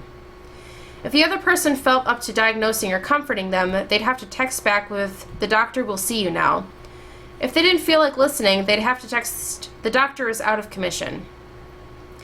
We didn't use this all that often, but it was an undecided trigger word that went back years. Neither of us had any clue who came up with it. It just seemed to appear in our little society's rulebook. Like a visitor had written it down on the blackboards in both our brains, and it would never rub off. I'd just gotten back from school and picked up an apple from the fruit bowl. I tossed it up in the air flawlessly and depended on the gods to bring it back to my palm. The apple landed solidly and celebrated inwardly to an unnecessary standard. I bit into the apple just as my phone rang. Actually, and probably rang. I never called people, and people never called me. This was a rare occurrence. The confusion quickly morphed into excitement, like when you're a kid and you get something in the mail outside of Christmas or your birthday. I picked up. Hello? There was a crying woman on the other end. I can't remember most of the conversation I had with this woman, but I know the 2 pieces of information I hung up with. Number 1, that was Will's mother, though I knew her beforehand. I never mentioned his name before. I think I assumed people would know who I was talking about. Number 2, Will was in an accident. He was walking through a dodgy back alley in the dark, the idiot. Someone jumped him, took his money, and shot him 3 times. He died in that alley, and I wasn't there. No one was. I can't remember much of what I did. For Trevor, thank you so much for hitting that follow button. Welcome to the Twisty family. I probably should have waited to announce that, but that's okay. That startled me. I can't remember much of what I did for the next couple weeks, but I do remember texting Will a lot. No responses, of course. His contract had expired and his phone was recycled, but his number was still in my phone. I still couldn't sleep without my hours of mindless texting. Towards the last week, I texted him the same thing over and over. Therapy session, therapy session, therapy session, therapy session. I didn't stop. God help me if I ever stopped. I didn't want to. Yesterday, my phone beeped, and I lazily brought it up and unlocked the screen. Will, the doctor will see you now. Whoa. Creepy. But yes, thank you so much for hitting that follow button for Trevor. Welcome to the Twisty family. Yay! Twisties! Becca Cat says, back for a bit. Mr. Twisty! Kit Kat. Kit Kat. Oh yeah. Gotta love that Kit Kat. Gotta love that Kit Kat. Okay,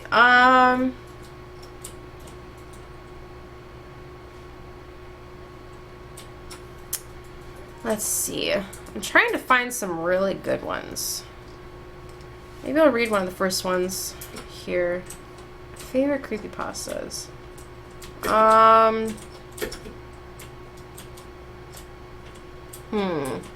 Vodka Fish and Twisty, I think I'm gonna do a 12-hour stream this weekend. That's awesome!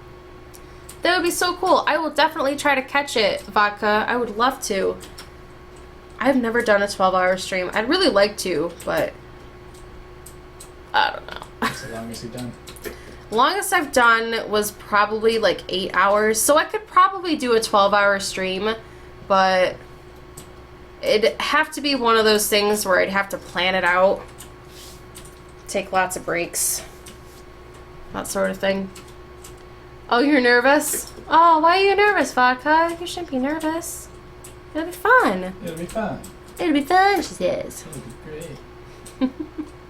Do you have any idea what you're going to play? Are you going to play like a variety of games? Or are you going to stick to like one game and play a lot of it? Or what? Do you have a plan? Or are you just kind of winging it? 12-hour or a 12-hour? I wish there was a way to like to sort these out. Let's see. Best creepypasta ever. 10 creepypastas that will scare you silly. Sure thing. Give it to me. Give it to me. So see, I don't know. I want to do a variety of games, but I have so many options. Yeah, you could always do a poll. I mean, you could do multiple polls during the during the stream. You know, you could start with one and then move on to another one and have people vote for them. Creepypasta. Oh, someone joined it. I missed. Well, they just left anyways. That's okay. Alright, so apparently this is a really good one. Oh gosh, this is long. Oh gosh. Oh, why do they have to all be so long? That's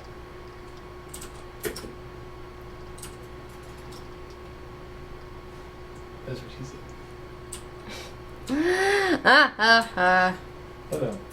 But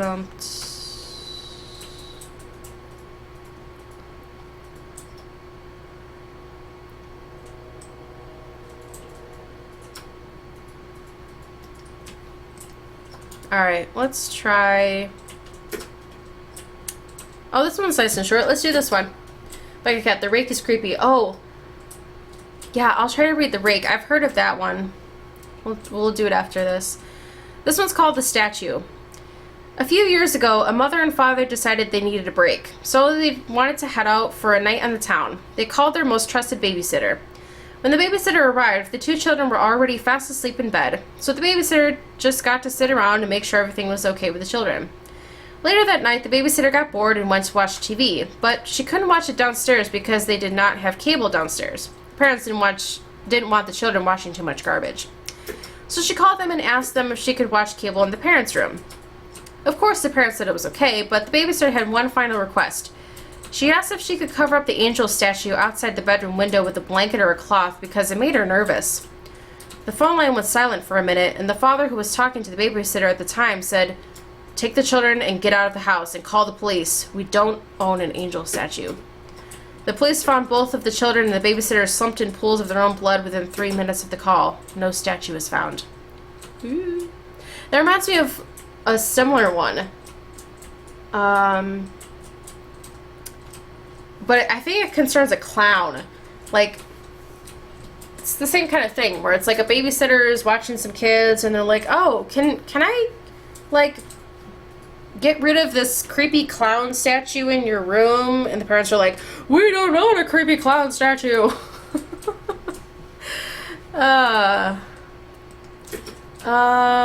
The Rake. I'll try The Rake. And see if there's an actual story on it or if it's just like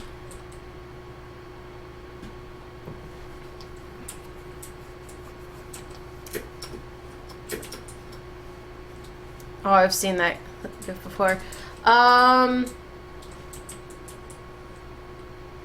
Vodka says, longer isn't always better, Mr. Twisty.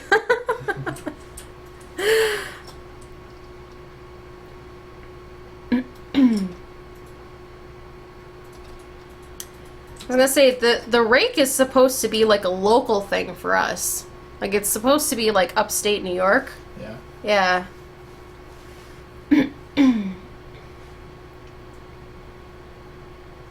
At least I think so.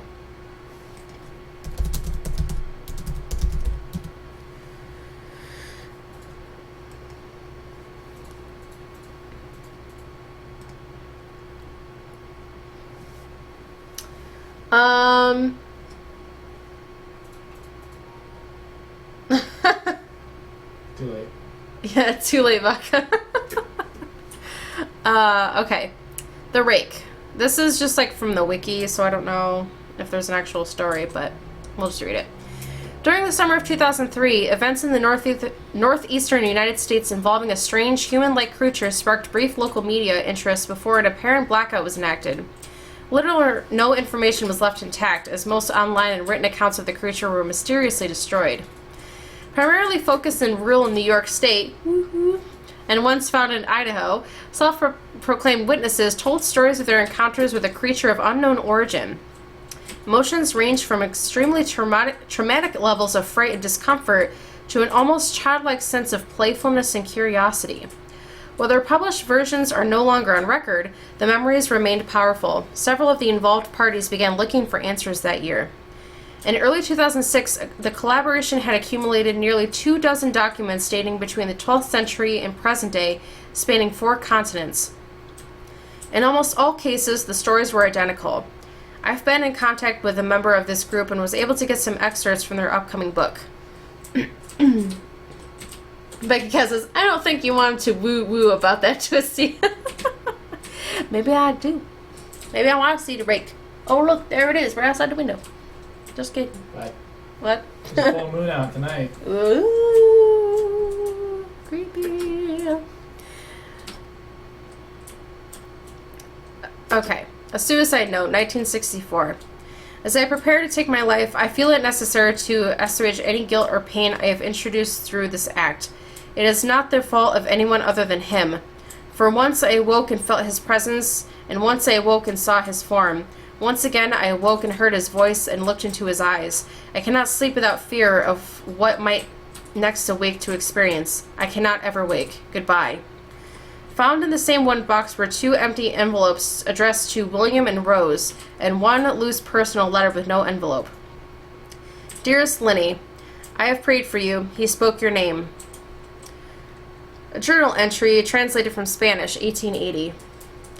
I have experienced the greatest terror. I have experienced the greatest terror. I have experienced the greatest terror. I see his eyes when I close mine. They are hollow, black. They saw me and pierced me. His wet hand. I will not sleep. His voice. Unintelligible text.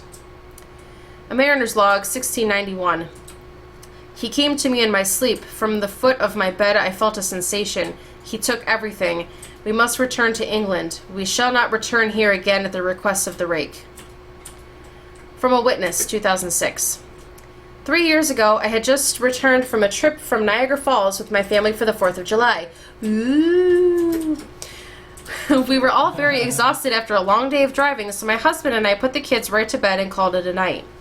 At about 4 a.m., I woke up thinking my husband had gotten up to use the restroom. I used the moment to steal back the sheets, only to wake him in the process. I apologized and told him I thought he got out of bed. When he turned to face me, he gasped and pulled his feet up from the end of the bed so quickly his knee almost kicked me off of the bed. He then grabbed me and said nothing. After adjusting to the dark for a half second, I was able to see what caused the strange reaction. At the foot of the bed, sitting and facing away from us, there was what appeared to be a naked man, or a large hairless dog of some sort. Its body position was disturbing and unnatural, as if it had been hit by a car or something. For some reason, I was not instantly frightened by it, but more concerned as to its condition. At this point, I was somewhat under the assumption that we were supposed to help him. My husband was peering over his arm and knee, tucked into the fetal position, occasionally glancing at me before returning to the creature. In a flurry of motion, the creature scrambled around the side of the bed, then crawled quickly in a flailing sort of motion right along the bed until it was less a foot from my husband's face. The creature was completely silent for about 30 seconds, or probably closer to 5. It just seemed like a while, just looking at my husband. The creature then placed its hand on its knee and ran into the hallway, leading to the kids' rooms. I screamed and ran for the light switch, planning to stop him before he hurt my children. When I got to the hallway, the light from the bedroom was enough to see it crouching and hunched over about 20 feet away. He turned around and looked directly at me, covered in blood. I flipped the switch on the wall and saw my daughter Clara. The creature ran down the stairs while my husband and I rushed to help our daughter. She was very badly injured and spoke only once more in her short life. She said, "He is the rake."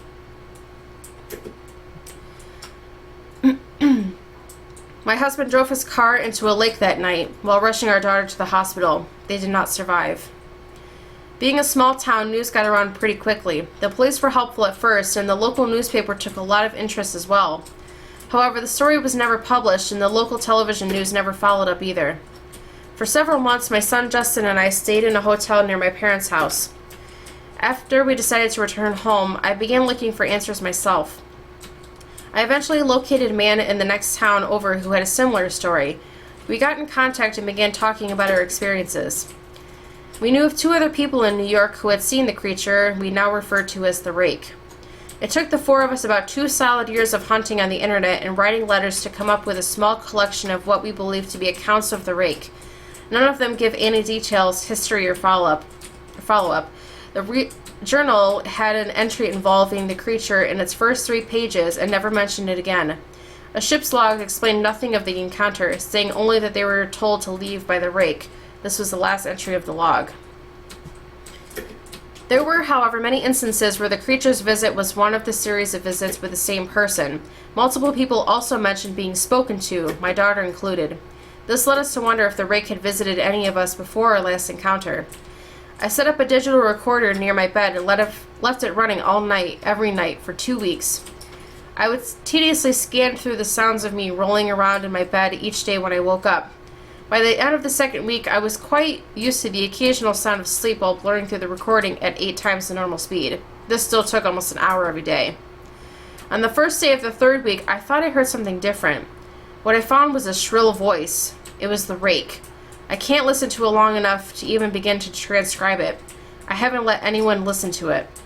All I know is that I've heard it before, and I now believe that it spoke when it was sitting in front of my husband.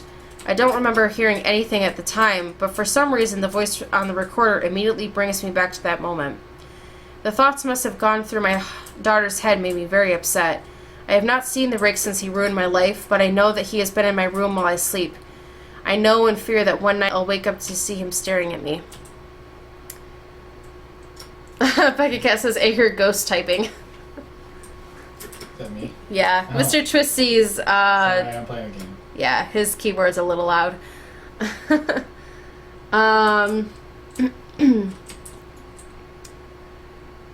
Alien, right when you said the window, something made a noise outside. If something eats and kills me, Twisty, you can have my purple. Well, thank you, Alien. I appreciate that.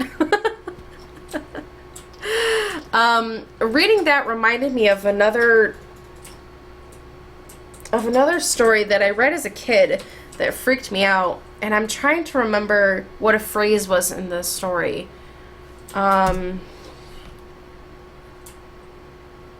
It's like, give me back my bone. Oh, yes! Teeny Tiny and the Soup Bone, is that it? The Teeny Tiny Woman, yes. Go charge your phone. Oh no, Becca Cat, charge the phone! Kit Kat, not Becca. Sorry. The Teeny Tiny Woman. Is this the one I'm thinking of? Yeah, I like that one. That was really good. Yeah, this one kind of freaked me out as a kid. Yeah. Yeah! Are you guys ready for this one? Once upon a time, there was a teeny tiny woman who lived in a teeny tiny house in a teeny tiny village. Now, one day, this teeny tiny woman put on her teeny tiny bonnet and went out of her teeny tiny house to take a teeny tiny walk. And when this teeny tiny woman had gone a teeny tiny way, she came to a teeny tiny gate. So, the teeny tiny woman opened the teeny tiny gate and went into the teeny tiny churchyard. And when this teeny tiny woman had got into the teeny tiny churchyard, she saw a teeny tiny bone on a teeny tiny grave. And the teeny tiny woman said to her teeny tiny self, "This teeny tiny bone will make me some teeny tiny soup for my teeny tiny supper." That's kind of creepy. Now that I think about it, this teeny tiny woman just wanders into a churchyard, sees a bone lying on a grave, and is like, this would be good for supper. She's a cannibal. So the teeny tiny woman put the teeny tiny bone into her teeny tiny pocket and went home to her teeny tiny house. Now, when the teeny tiny woman got home to her teeny tiny house, she was a teeny tiny bit tired, so she went up her teeny tiny stairs to her teeny tiny bed and put the teeny tiny bone into a teeny tiny cupboard. And when this teeny tiny woman had been to sleep a teeny tiny time, she was awakened by a teeny tiny voice from the teeny tiny cupboard which said, "Give me my bone." And this teeny tiny woman was a teeny tiny frightened, so she hid her teeny tiny head under the teeny tiny clothes and went to sleep again. And when she had been to sleep again a teeny tiny time, the teeny tiny voice again cried out from the teeny tiny cupboard in a teeny tiny louder, "Give me my bone."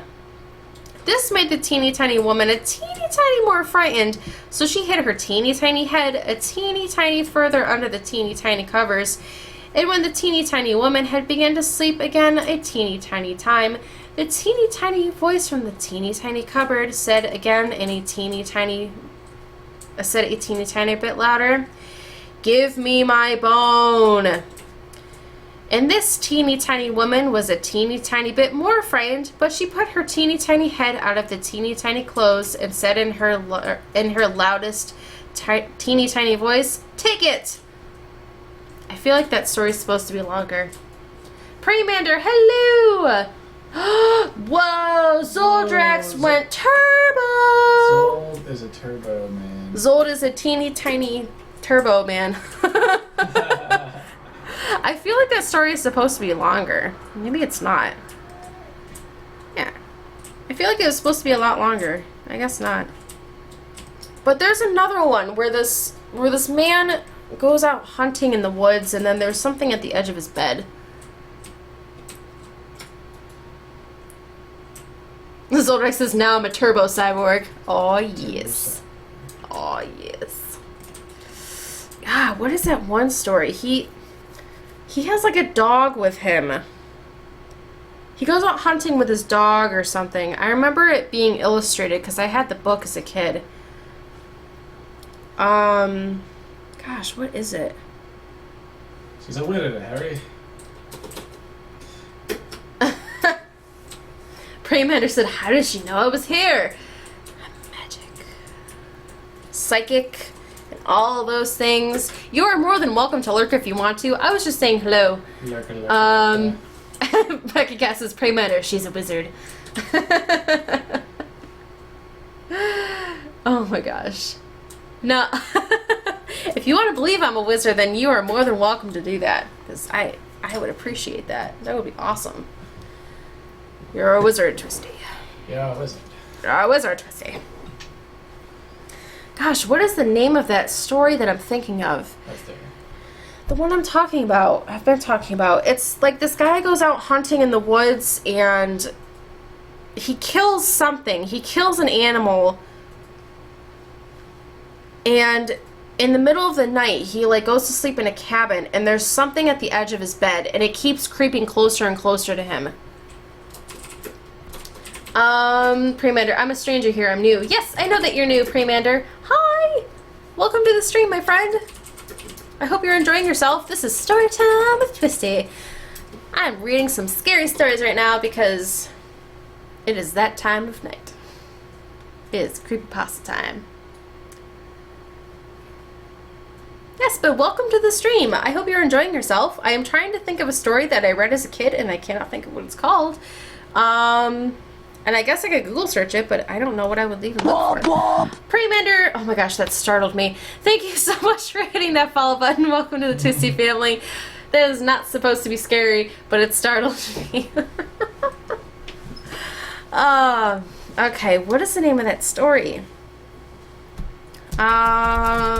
Scary story, man out hunting. Oh, Scary Stories to Tell in the Dark. That's the name of that book series. Scary Man, a serious story, man out hunting. Creature at end of bed. I don't even know what to look for, to be honest. Tally-po! That's what it is. I just found it. Yes. Yes. Okay, I found it.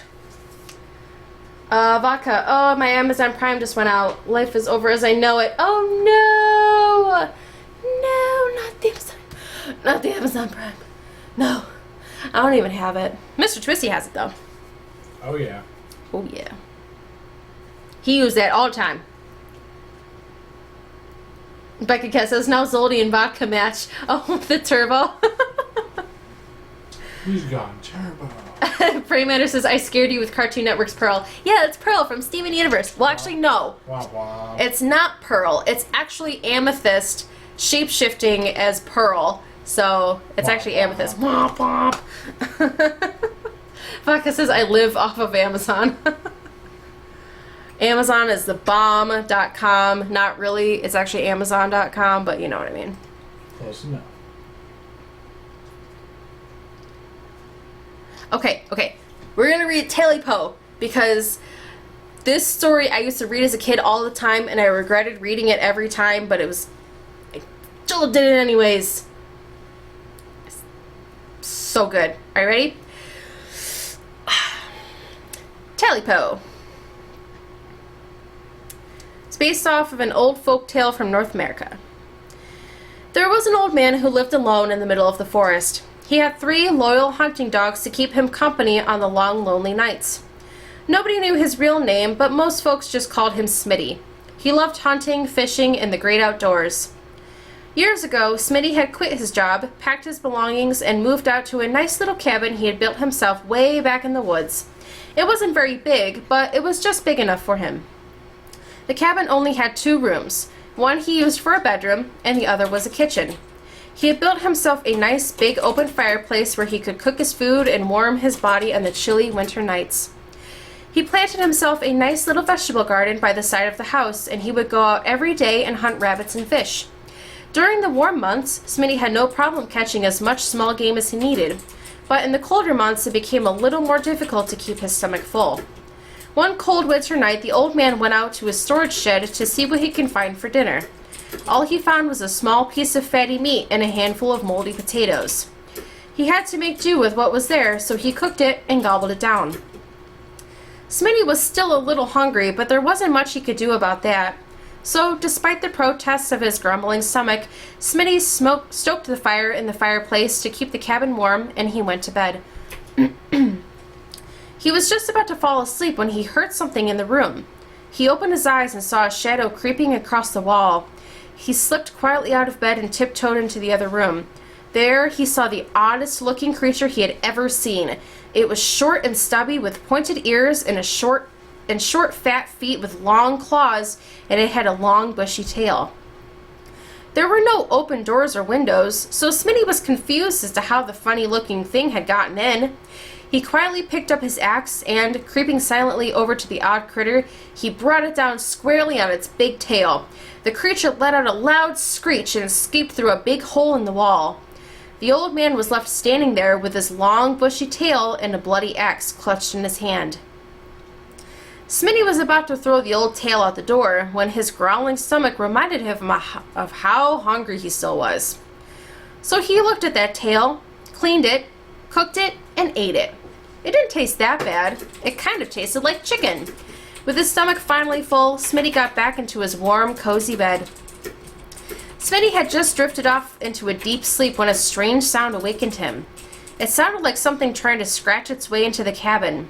The old man knew that if he stayed real quiet, it would probably go away, so he stayed as quiet as he could, but then he heard a strange, otherworldly hissing voice outside. Tally-po, Tally-po, I want my Tally-po. Smitty thought he must be imagining things, but he heard it again. Tally-po, Tally-po, I want my Tally-po. Smitty jumped out of bed, flung open the door, and called out to his dogs. They came running, barking, and sniffing around. but they didn't find anything at all. So Smitty put the dogs back outside and went to bed. Sorry guys, I'll read the chat in just a minute. Oh my gosh. Sleep had just eased itself into Smitty's body when he heard the voice again. This time, the scratching sounded like it was at the window. Whatever it was, it really, really wanted to get in. But the scratching seemed to be on 2 walls at one time. Smitty called out, "Hey, hey, hey, who's that at my door? Get on away from here." Then he heard the strange voice again, only this time a little louder. Taily Po, where is my Taily Po?" Old Smitty, who wasn't one to frighten easily, was getting a little shaky. This was getting really weird. So he eased to the window and called, "I know, you know, come Tico, Calico, come on over here and see what is scratching at my house." The 3 dogs bounded up to the porch and they sniffed around and barked and sniffed, but they never found anything at all. Smitty decided to stay up for the rest of the night to protect himself, his dogs, and his little cabin. So he pulled a chair next to the fireplace, grabbed a blanket from his bed, and settled in for the rest of the night, or the wind-chilled, wintry night. Sleep soon overtook him, and once again he dozed off. It was almost dawn when Smitty woke with a start. The sound of the scratching seemed to reverberate from every area of the cabin. Smitty searched frantically for his axe, his rifle, or something to defend him with, but he was so frightened he couldn't find anything. The scratching grew louder and louder and louder. Taily Po, give me back my Taily Po." Smitty yelled back, "Leave me alone, I ain't got your Taily Po." Then he called his dogs, but this time the dogs didn't come. He waited and waited, but still not one dog came running. Smitty had never been so scared in his life. He ran to his bed and jumped in. The scratching in the voice grew louder and louder. Taily Po, give me back my Taily Po." Smitty yelled back as loud as he could, "I ain't got no Taily Po, so why don't you leave me alone and go about your business? I ain't never hurt nobody or nothing." Nothing. Just leave me alone. The scratching seemed to be outside the house now, and the voice was so loud it was deafening. Taily Po, you took my Taily Po. Now I'm back to get it. Give it to me now." Smitty pulled the cover up over his head and stayed as quiet as he could, but the scratching was now in his room. Taily Po, you better give me back my Taily Po." Smitty then felt the thing scratching up the bottom of the bed and onto the cover. Smitty eased the cover down to see what was steadily approaching it. Then he saw it. A short, stubby creature with pointed ears, fat feet with long claws, and bloodshot red eyes that glowed in the dark. Eyes that seemed to burn straight through Smitty. Before he could pull the cover over his head, the thing pounced on his chest, looked straight down at him, and said, "You got my Taily Po, and you better give it back to me now." Smitty yelled, "I ate it! I ate your Taily Po! It's gone!" And that thing started to scratch and claw and tear away at poor old Smitty, trying to get that Taily Po back. Smitty tried to fight back, but the thing was too strong and those claws were too sharp. Smitty's screams echoed throughout the dark mountains, then stopped, leaving a chilling silence. After a month or 2 without hearing from Smitty, the folks who owned the store at the base of the mountain went up to his cabin to make sure everything was all right. When they got there, they found his cabin torn to shreds, but no sign of Smitty or the dogs. They searched for the woods and called for them. "Smitty, I know, you know, come Tico, Calico," but they never found a thing. After the search party was headed down the mountain, the winter wind began to blow, and a strange voice could be heard saying, Taily Po, now I've got my Taily Po."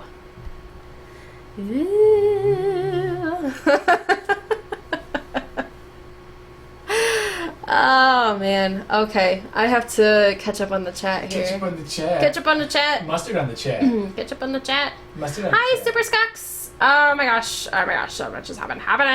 Catch up on the chat. Mustard on on the the chat. chat. Catch up on the chat. Mustard on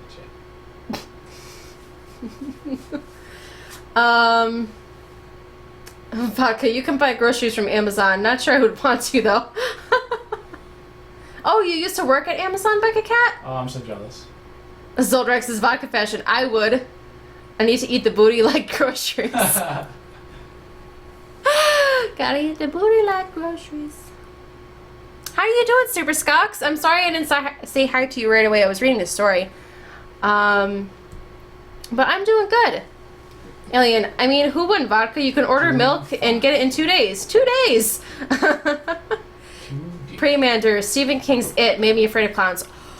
That freaking book. I read it not too long ago. I finished it around Halloween because I wanted to finish it around Halloween because it was scary and I wanted to see the made-for-TV movie around Halloween.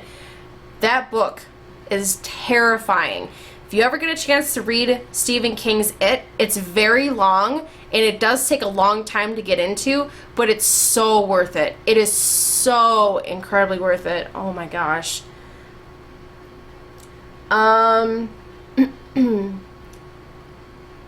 Is it a Kit Kat? Like a cat? Like a cat. I'm addicted to Amazon. I'm waiting for a phone case at the moment. Yeah, more ghost typing. Dude, if I could work at Amazon, I would. That would be pretty cool. But I would want to work in their Seattle office because I'm a software engineer. I wouldn't want to work in a warehouse. Alien says, I hate in horror movies when people yell, hello, they deserve to die. Mr. Joseph said, yeah, they might as well yell, come eat me. Premander, this is why you don't eat random animals without identifying it. That's a pretty good pro tip right there. That's a good one. Yeah, she must have worked at the warehouse. Vodka, or those that go towards the screams of pain to investigate. This should be a Skype call one day. Yes. Becky Cat, don't you love when you find candy in your purse? Yeah, that's the best thing ever. Aside from finding a 20 in your purse and you're like, oh, I forgot to put that there. Premander, my parents forced me to see the movie and I can no longer look at the McDonald's clown without cringing a little. Oh, yeah. Yeah. That's freaky. That's understandable. It's a pretty freaky movie. The book is far scarier. But yeah. Becky Cat, working at Amazon is brutal. I walked for miles each day. Oh gosh. Yeah, she must work in the warehouse. Alien, did you ever finish Gift of Fear Twisty? No, I'm still reading it. I'm about halfway through right now. But it's really, really good. I like it a lot. I'm good, Super Scucks. How are you doing, man? Just reading some scary stories. Oh, what time is it? It is almost midnight. And I hear you playing Duck Game over there. Oh, yeah. Playing the challenges. Yeah. I tried doing those. I think that's how you unlock the heads. Some of them. Some of them you can unlock just by, like, doing pretty good in multiplayer, I think. Yeah. But I'm not very good, so I haven't unlocked much. Yeah, I forgot all about Taily Po. That was a good one. Yeah, what about, yeah, like that scary stories to tell in the dark. Yeah, where the illustrations were so creepy. Ugh. Yeah, they are. Yeah, like, look at that. Sorry, guys, you're gonna have nightmares. Yeah, scary stories to tell in the dark, more scary stories to tell in the dark, and more tales to chill your bones. Some parents have tried to have the books banned, but most kids remember the stories fondly, and they have even released the tales on audiobook. Oh, snap. Oh, the Red Spot. Oh, God, I remember these. The Red Spot, I remember that one. I remember Harold. I remember so many of these. The Babysitter, The Bride. Oh, gosh. One Sunday Morning. Oh, man. These were so good. Guys. Alien says, is Mr. Twisty ever going to stream? Maybe. Maybe. I did a test stream. Well, I played with Twisty last weekend. Mm-hmm. We had a Mr. Hubby stream. Mr. Hubby stream. Or Mr. Twisty stream. Were you there for that, Alien? I feel like you were.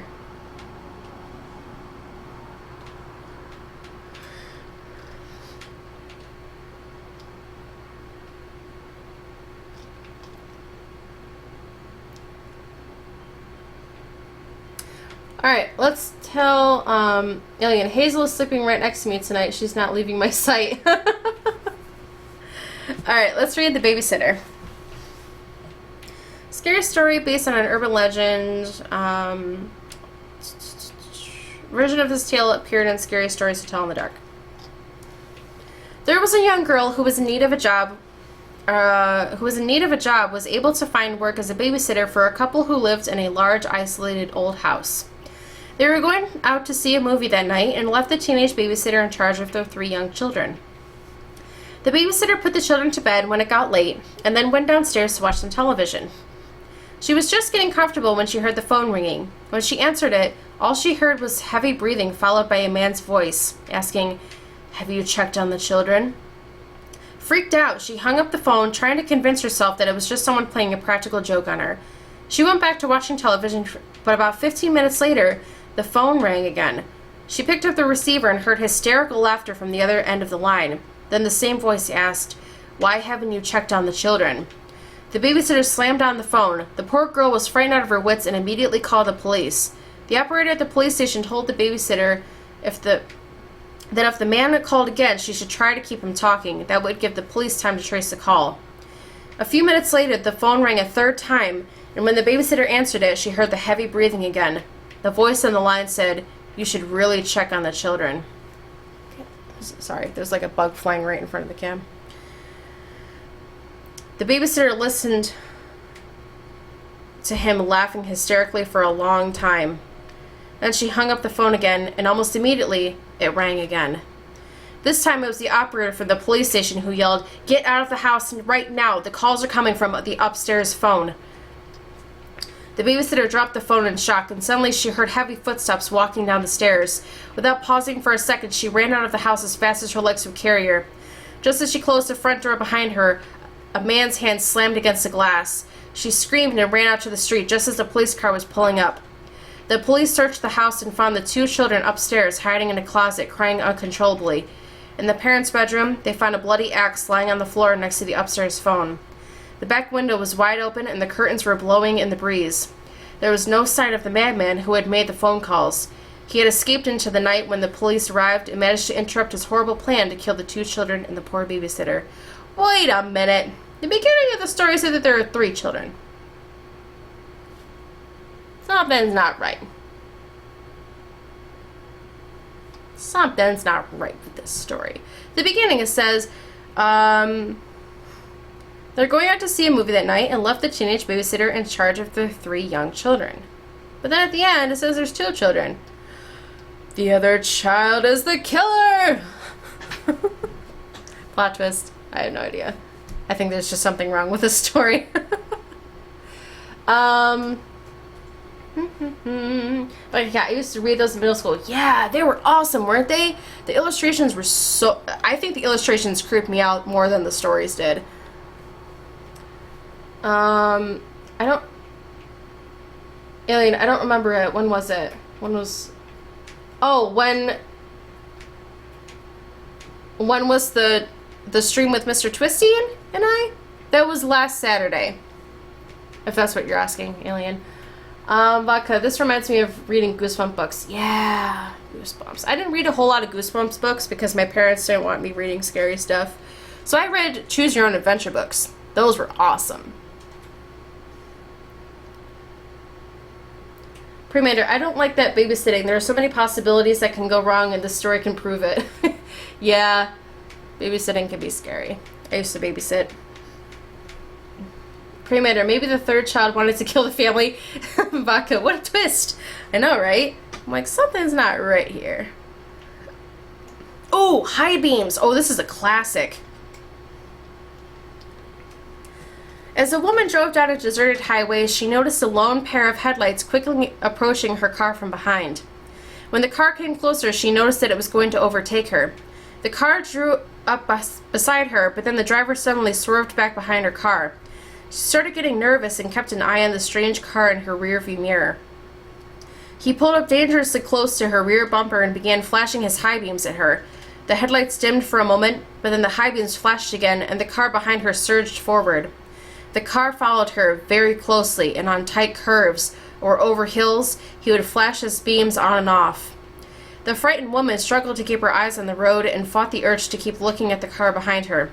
Finally, she approached her exit, but the car continued to follow, flashing the high beams again and again.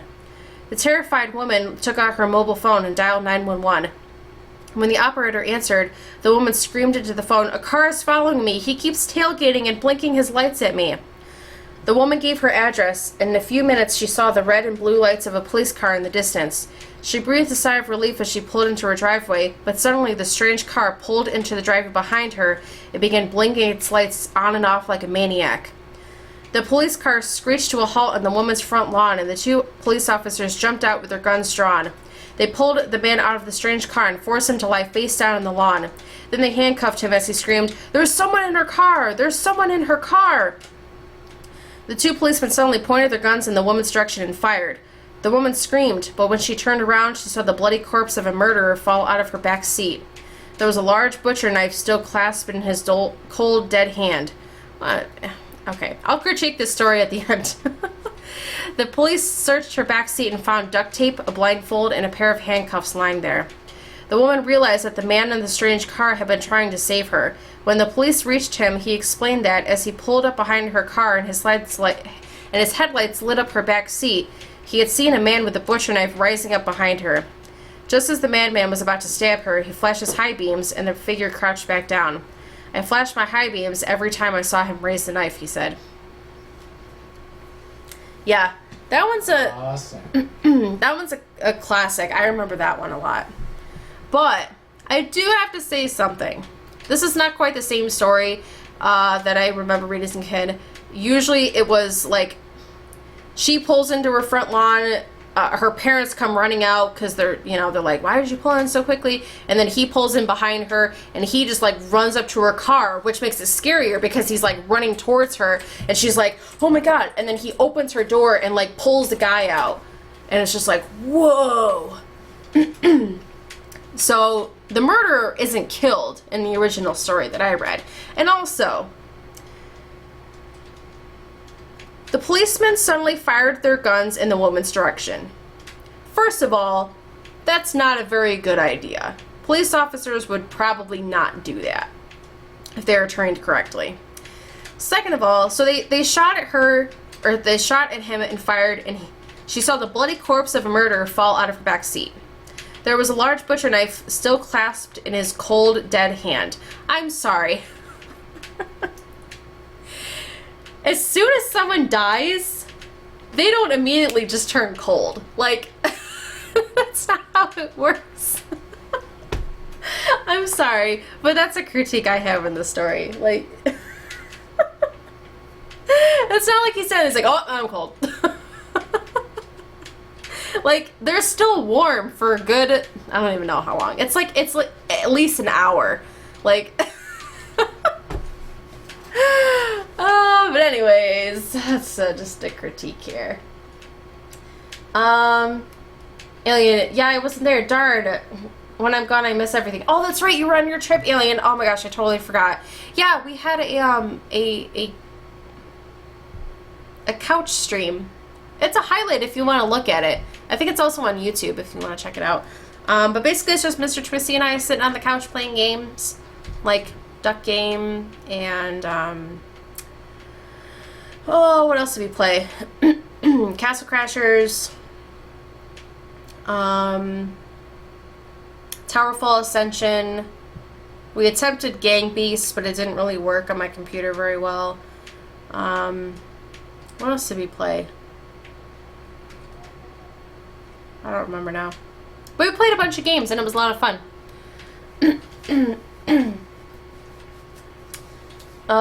Aliens is Twisty being all technical here. Long as it's W2F. Now I want to read a good horror story. Yeah, that's what I'm trying to do. Like, I'm trying to find really good classic scare your socks off stories. Scare your socks off. Socks Woo! Socks off. Yeah, like I started with an art stream, like I just doodled some quick little thing, and then it turned to, what did I read first? Jabberwocky, and then I read, I don't know, like I started reading some good story, like happier stories, and then it led to scary stories. Premature hitchhiker stories are very spooky but not scary. Oh, yeah. Hitchhiker ones are kind of iffy sometimes. Pre-matter, it takes like 36 hours for the warmth to leave, or for the body to leave all warmth. Oh yeah, it takes a really long time. Like, the way that they can tell people how long they've been dead is they read their liver temperature. So, like, it drops by a certain amount for the first hour, and then it drops by a consistent amount for the next, like, 36 hours or whatever it is. But it takes a long time for a body to go cold. So, the fact that they're like, bang, bang, you're dead. Oh, he's cold and lifeless. And it's like, he's not. Too much CSI. What? Too much CSI. It's not CSI. It's common knowledge. Yeah, too much CSI. Maybe a little bit too much Law and Order SVU, but whatever. Whatever.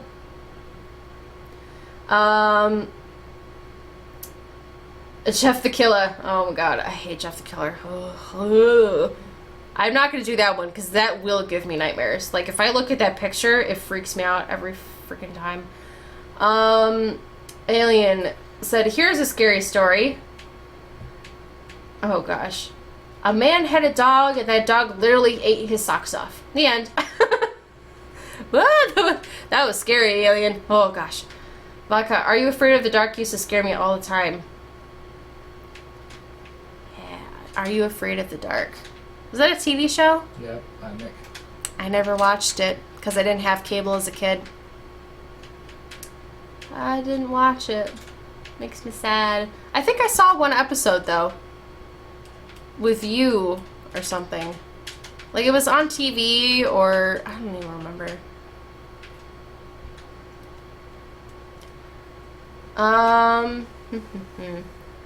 Alien, have you ever seen that Bud Light horror hitchhiker? That's so funny. Oh yeah, I remember that. That's a good one.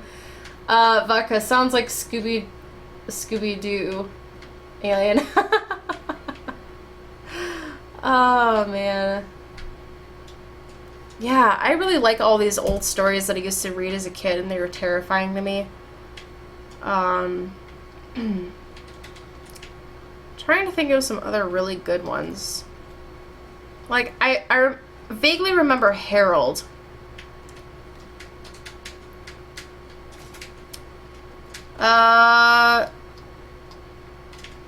Let's see. I'm trying to find one that's a little bit shorter. Let's try the Red Spot. He was a dead murderer. Oh, this picture always freaked me out as a kid. I remember that. Oh, this one. Yes, I remember this one. Okay, this one's good. This one really freaked me out as a kid, especially as a young girl. One night, a young girl was sleeping in her bed when a spider crawled across her face. It stopped for a few minutes on her left cheek, then went on its way. When she woke up the next morning and looked in the mirror, she noticed a red spot on her cheek. "What's this?" she asked her mother. "It looks like a spider bite," her mother replied. "It will go away, just don't scratch it." Soon the small red spot grew into a big red boil. "Look at it now," the girl said. "It's getting bigger." "That sometimes happens," her mother said. "It's coming to a head." In a few days, the red spot was even larger. "Look at it now," the girl said. "It hurts so much and it makes me look so ugly." "We'll have the doctor look at it," her mother said. "Maybe it's infected." But the doctor couldn't see the girl until the next day. That night, she decided to take a nice, relaxing bath. As she lay soaking in the warm water, the boil suddenly burst. Out poured a swarm of tiny spiders from the eggs her mother had laid in her cheek. That was terrible. That one's so gross. I remember reading that as a little girl, and I was like, ah! I don't want a spider to bite my cheek and lay eggs. These stories messed you up, man. Monkey Concepts, hello, welcome to the stream. We are reading some scary stories at the moment. Super Scuff says, ew. Vodka, I remember us hearing a story about Cabbage Patch babies eating their owners. So scared when I was younger. Oh gosh. Ugh. That's creepy. Alien, I feel so lazy at the moment. I'm just laying in bed playing Xbox and watching the stream. My face is still numb. Oh my gosh, Alien. You're killing me. Let's try the thing.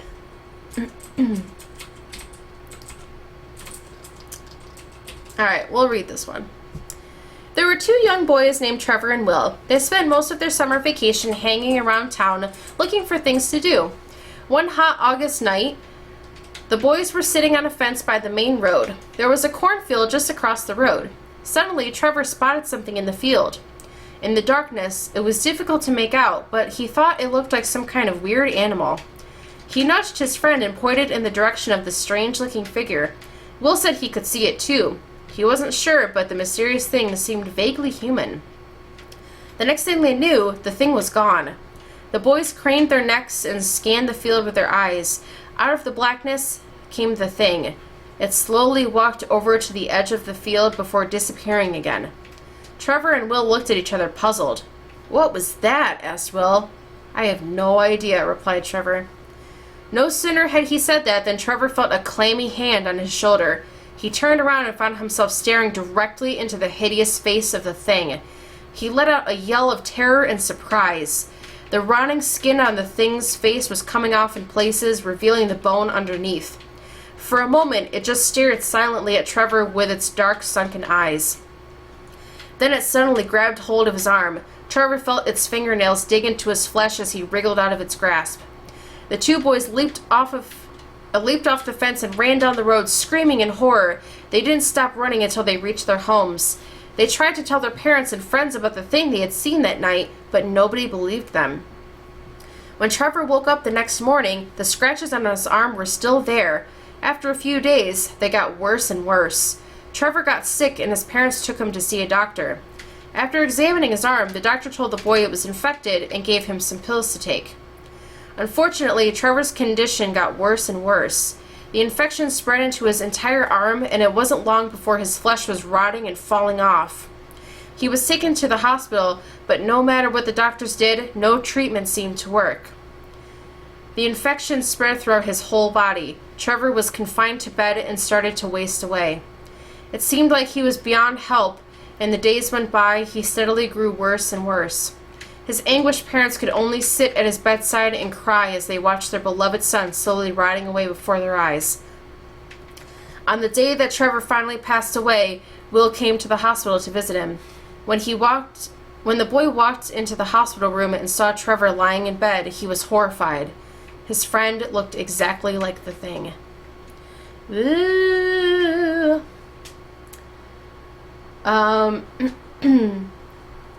Premator. I have seen baby spiders hatch from an egg from a reptile convention. Ooh. Ugh. It's so gross. I don't like spiders. I'm not afraid of them necessarily, but just, ugh. That's disgusting. Alien, at the dentist today, they told me that I kept on saying, "Hide your bodies, Hannah." What?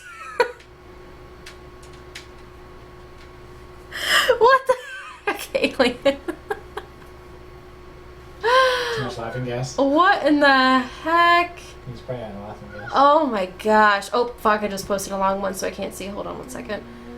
Can you make that bigger so it's lighter? Or you can stretch it out? Oh yeah, but then it's gonna cover this up. Not this way. Yeah. There you go. Okay, hold on 1 second, you guys. Oh my gosh. And it says, no, I figured out what it was from. Okay.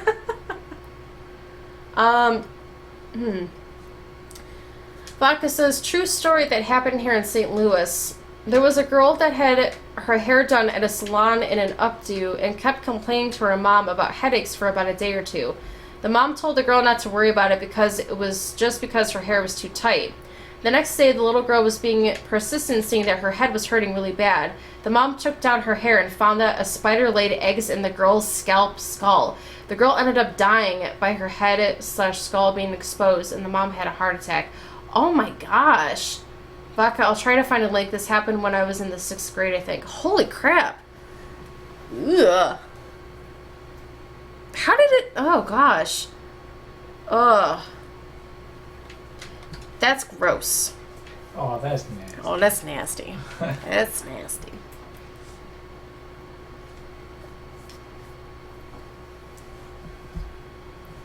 Oh, man. She died? Oh, gosh.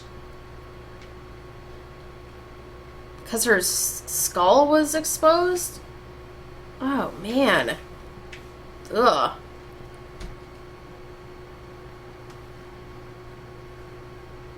Vodka says the spiders here in Missouri are buku cray cray. We have a crap ton of brown recluse spiders. Oh gosh. Oh. I saw one of those one time and I just noped the F out of there. It was in a tent too. Like, I don't know. It was a tent that we had. It was like a screen tent and we set it up because we were going to get ready to go camping, but we wanted to like air everything out before we left. So we opened it up and we were airing everything out and there was this giant recluse spider in the corner and I was like, oh my god. Nope.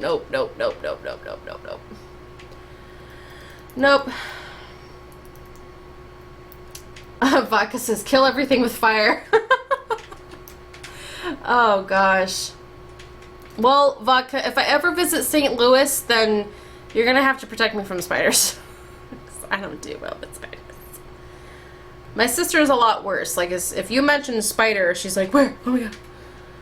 She's kind of a baby. Alien, I've been trying to figure out for the past 2 days what the code was, and I guess I figured it out when I was loopy. Bury your dead, Hannah, and hide your bodies. What? Alien, sometimes you worry me. Sometimes I haven't a clue what you're talking about, but I'm just like, okay. Oh, man. Let's try the bride. The bride. The bride. That's creepy.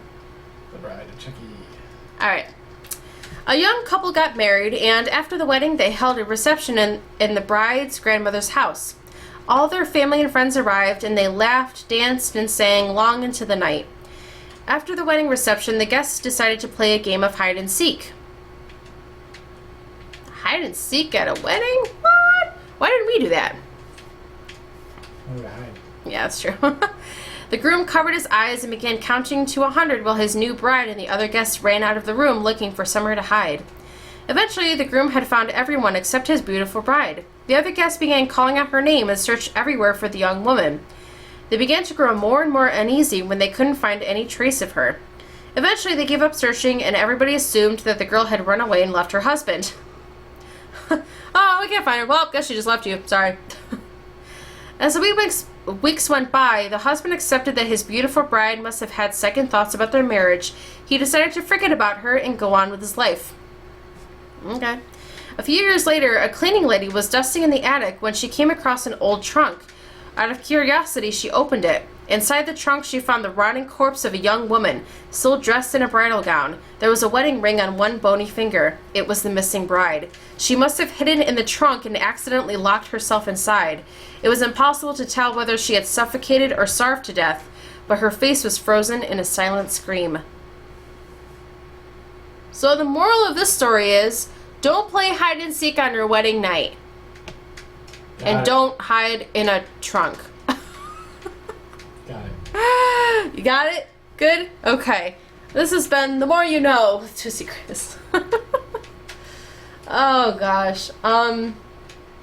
Pretty much Two Secrets. I don't know if you can agree with this, but here in New York City, the ants are crazy. Oh, I wouldn't know. I'm not in New York City. I'm in upstate New York. But ants are pretty... I don't know. Ants aren't horrible here. Every once in a while, like, we'll get a couple in the apartment, but they're not super bad. We have more ladybugs. Like, when it starts getting warm out, sometimes you'll look out the window and the screen will be covered in ladybugs. And mosquitoes. Mosquitoes are really bad here. Like, Vodka, I used to read the Illuminati stories. Now those are scary. And this is hide and seek at a wedding. Best idea ever, except the dying part. Vodka says he killed her to get out of his wedding. Well, he already paid for it, so he was a little late. Maybe he's not the smartest groom. He was like, yeah, I'm gonna kill my wife after we're married and we're gonna play a game of hide and seek. Oh, wait a minute. Unless they did a prenup. Maybe. I don't know if that would work. I don't know. Food for thought. Let's see. I don't like cat's eyes. One night, a man lay dying in his sick bed. His wife left him with a nurse and went into the next room to take a rest. She sat in the dark, staring out the window into the night. Suddenly, the woman saw bright headlights speeding up the driveway of their house. Oh no, she thought, I don't want visitors now, not now. But it wasn't a car bringing a visitor. It was an old hearse with maybe half a dozen strange little men hanging from the sides. At least that's what it looked like. The hearse screeched to a stop. The men jumped off and stared up at her, their eyes glowing with soft yellow light like cat's eyes. She watched with horror as they disappeared into the house. An instant later, they were back, lifting something into the hearse. Then they drove off at high speed, wheels squealing, sending the gravel in the driveway flying in all directions. At that very moment, the nurse came into the room. Her face was pale, and she laid her hand gently on the woman's shoulder and told her that her husband had just died.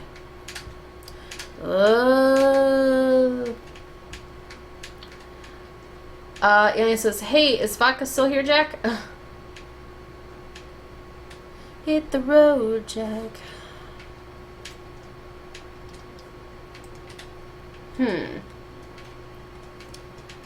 How about something was wrong?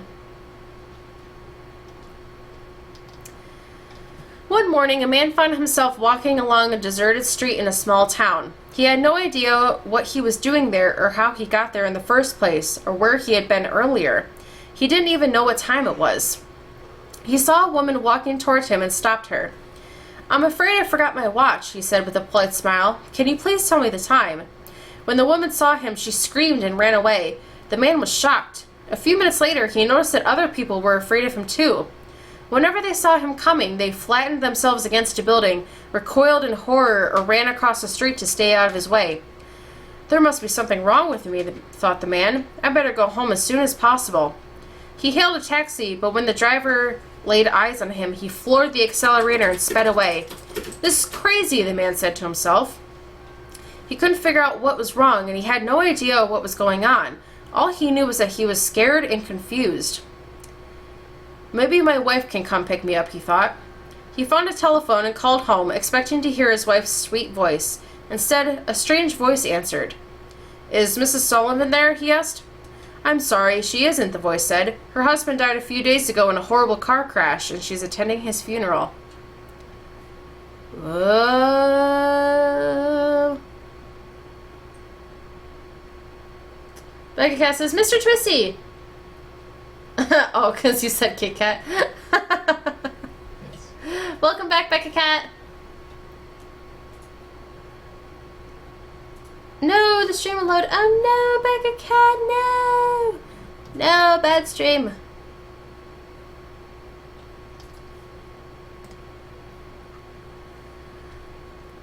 Alright, guys, we're gonna do like 2 more, and then maybe end the stream. It's time for bed.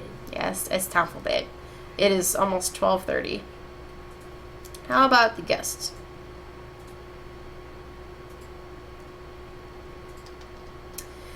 A young man and his wife were on a trip to visit his mother. Usually they arrived in time for supper.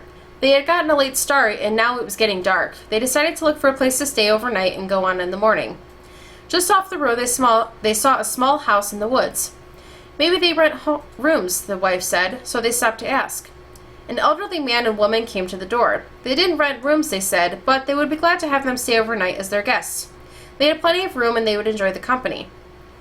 The old woman made coffee, brought out some cake, and the 4 of them talked for a while. Then the young couple were taken to the room. They explained that they wanted to pay for this, but the old man said he would not accept any money. The young couple got up early the next morning before their host had awakened. On a table near the front door, they left an envelope with some money in it for the room. Then they went on the next town. They stopped at a restaurant and had breakfast. When they told the owner where they had stayed, he was shocked. "That can't be," he said. "That house burned to the ground 10 years ago. The old man and woman who lived there died in the fire." The young couple could not believe it, so they went back to the house. Only now there was no house. All they found was a burned-out shell. They stood staring at the ruins, trying to understand what had happened. Then the woman started screaming. In the rubble was a badly burned table. On the table was the envelope they'd left there that morning. Whoa, wait a minute. Whoa. Becky Cat, looks like I can't watch the stream. It keeps freezing. See you all later. Hopefully I'll watch later. Oh, okay. Let me actually just type in the chat here.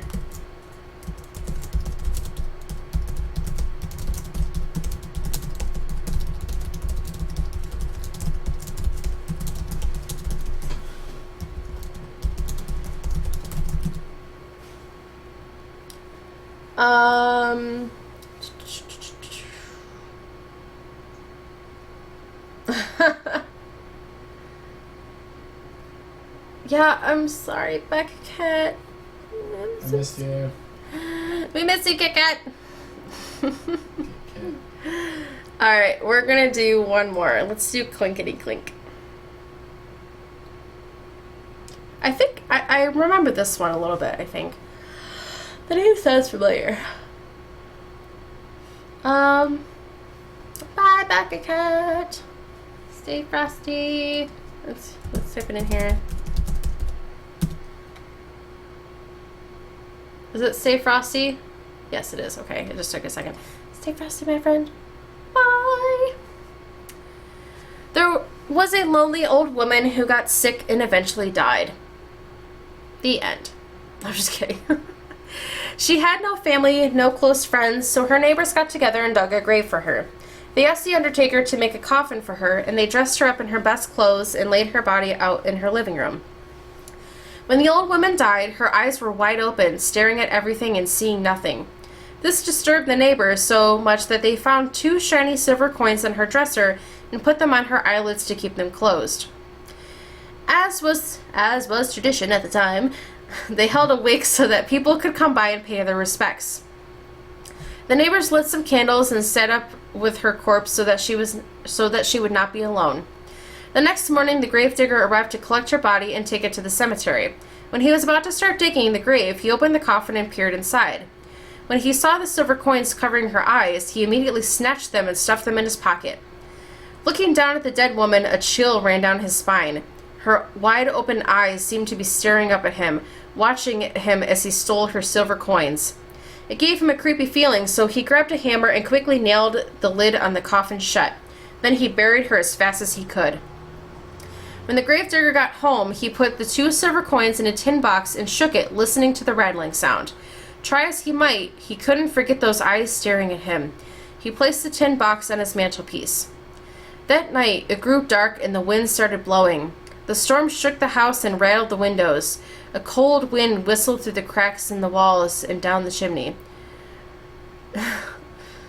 I'm not going to read that. Busy, bazoo. Sorry. I know it's not what it's supposed to sound like, but... The gravedigger threw some more wood on the fire and jumped into bed, pulling the covers up over his head. The wind kept blowing through the cracks. The fire flared and flickered and cast evil-looking shadows on the walls. Lying in bed, the gravedigger couldn't stop thinking about the dead woman's eyes staring at him. As the wind blew stronger and louder and the fire popped and snapped, he began to get scared. Suddenly, he heard another sound. Clinkety-clink, clinkety-clink. It went clinkety-clink. It was the silver dollars rattling in the tin box. "Hey!" shouted the gravedigger. "Gravedigger, who's stealing my money?" But all he heard was the wind blowing. And the flames flaring and flickering and snapping and popping, and the coins going clinkety-clink, clinkety-clink. Shaking with fear, he flung off the covers and sat up in bed. Looking around, he couldn't see anything. He leapt out of his bed and barred and chained the door. Then he went back to bed, but his head had barely touched the pillow when he heard clinkety-clink, clinkety-clink. Then he heard something way off in the distance. It was a voice crying, "Where's my money? Give me my money!" And the wind blew, and the fire flared and flickered and snapped and popped, and the coins in the tin box went clinkety-clink, clinkety-clink. The gravedigger was really scared. He got out of bed again and piled all the furniture against the door, and he let out a heavy iron skillet over the tin box. Then he jumped back he put a heavy iron skillet over the tin box. Then he jumped back into bed and covered his head with the blankets. But the money rattled louder than ever. The way-off voice cried, "Give me my money! I want my money!" And the wind blew, and the fire flared and flickered and snapped and popped, and the gravedigger shivered and shook and hollered out loud, "Oh, lordy, lordy!" Suddenly, the front door flew open, and in walked the dead woman he had buried. Her eyes were wide open, staring at everything and seeing nothing, and the wind blew, and the money went clinkety-clink, clinkety-clink, and the fire flared and flickered and snapped and popped, and the ghost of the dead woman cried, "Oh, where is my money? Who took my money?" And the gravedigger moaned, "Oh, lordy, lordy!" The gravedigger watched in horror as the woman came closer and closer, her hands groping in the air. It was as if she could hear her silver coins in the tin box going clinkety-clink, clinkety-clink. Her cold, dead hands groped around, trying to find it. Oh. Apparently, as I tell the story, I'm supposed to stand up with my arms in front of me and begin groping all around me. The wind went bzee, bzoo, and the money rattled clinkety-clink, clinkety-clink, and the fire flared and flickered and snapped and popped, and the gravedigger shivered and shook and moaned, "Oh, lordy, lordy!" And the woman cried, "Give me my money! Who's got my money?" And suddenly she jumped on the man and screamed, "You've got my money!"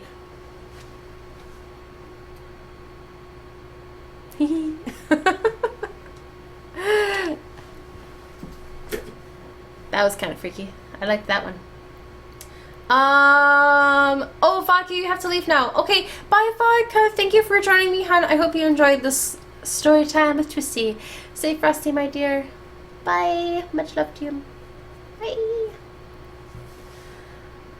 Oh my gosh, I'm so behind on the chat right now. I'm so behind. Ash for 007. Oh, what a surprise. Another woman streamer conveniently with low-cut shirt and high camera angle. Hi. It's not for attention, though. Trust me. I'm just doing my thing here. And it's kind of warm. Like, it's warm here in New York, so.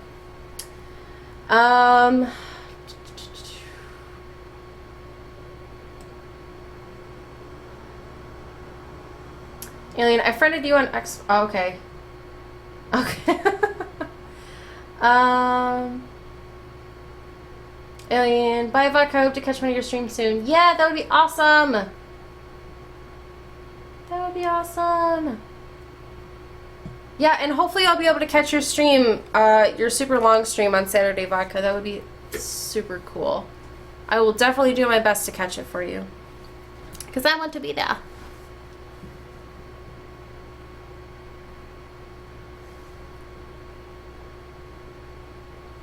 Alright, you guys. I think I'm going to go ahead and end the stream here because I've been streaming for, I don't know how long.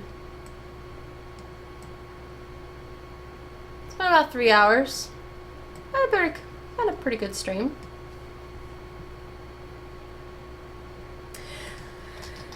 And I had fun. Started out with drawing, ended up doing story time with Twisty Chris. I enjoyed myself. So I hope you guys had fun. Vodka, how did I miss that guy talking about your shirt? I don't know. He's gone now.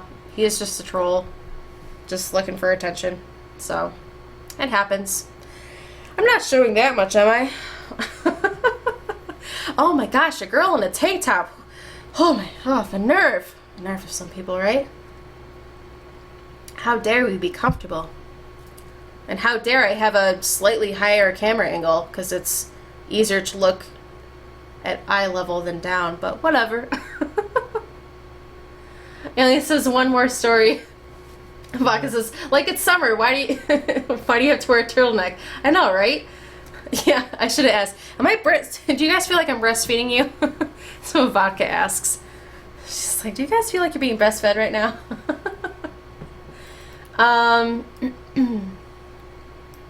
One more story? Do it. Alright, I'll do one more story. One more. How about the dead hand?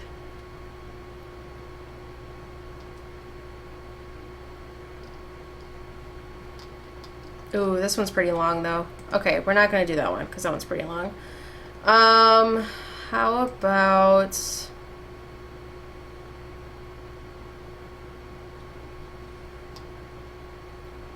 about this one? Dare.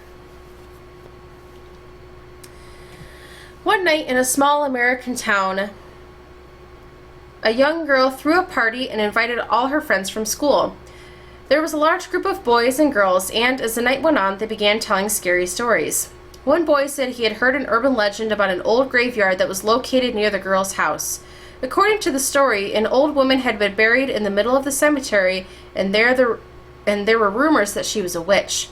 They said that if someone stood on her grave at midnight, she would grab them and drag them down to hell.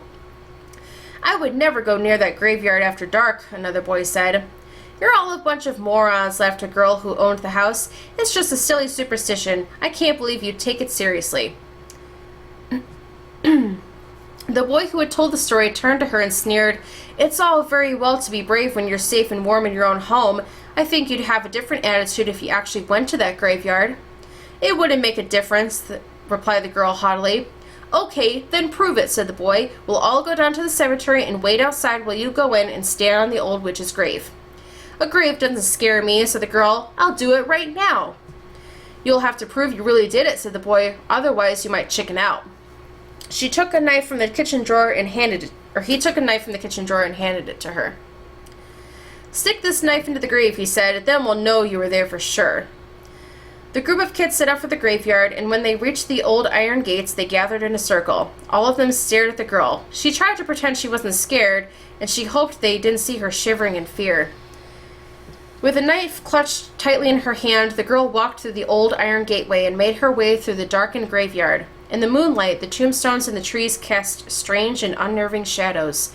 Eventually, she came to the old woman's grave. There is nothing to be scared of, the girl told herself. It's just a stupid story. Crouching in front of the headstone, she whispered, I'm not afraid of you. Then she raised the knife above her head and thrust it into the earth. Take that, you old witch, she chuckled. The girl was about to turn and leave when she felt something holding her back. She couldn't move. Something was tugging on the hem of her dress and dragging her down. She was filled with terror and flew into a panic.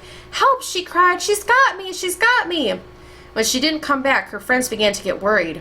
After a while, they cautiously entered the graveyard to look for her. They found her sprawled across the old woman's grave. She was dead, and her face was frozen in a silent scream. Without realizing it, she had plunged the knife through her skirt and had pinned it to the ground. That was what had been holding her. The poor girl had been so terrified that her heart gave in and she died of fright. Oh! What? That was a good one. I liked that one.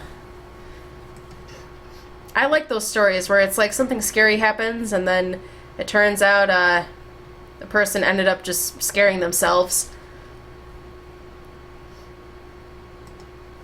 That was a good one. I like that.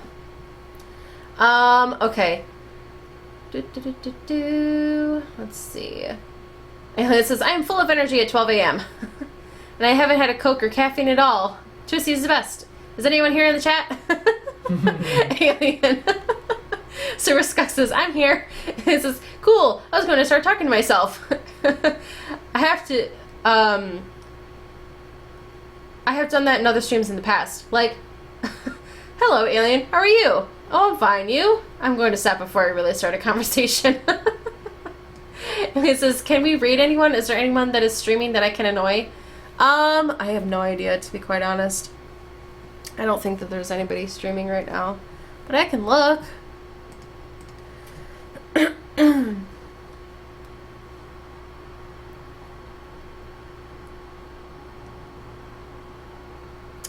I shall definitely look.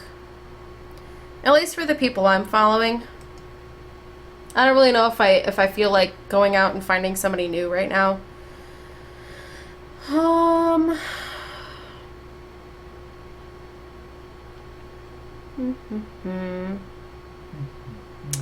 there's Captain America.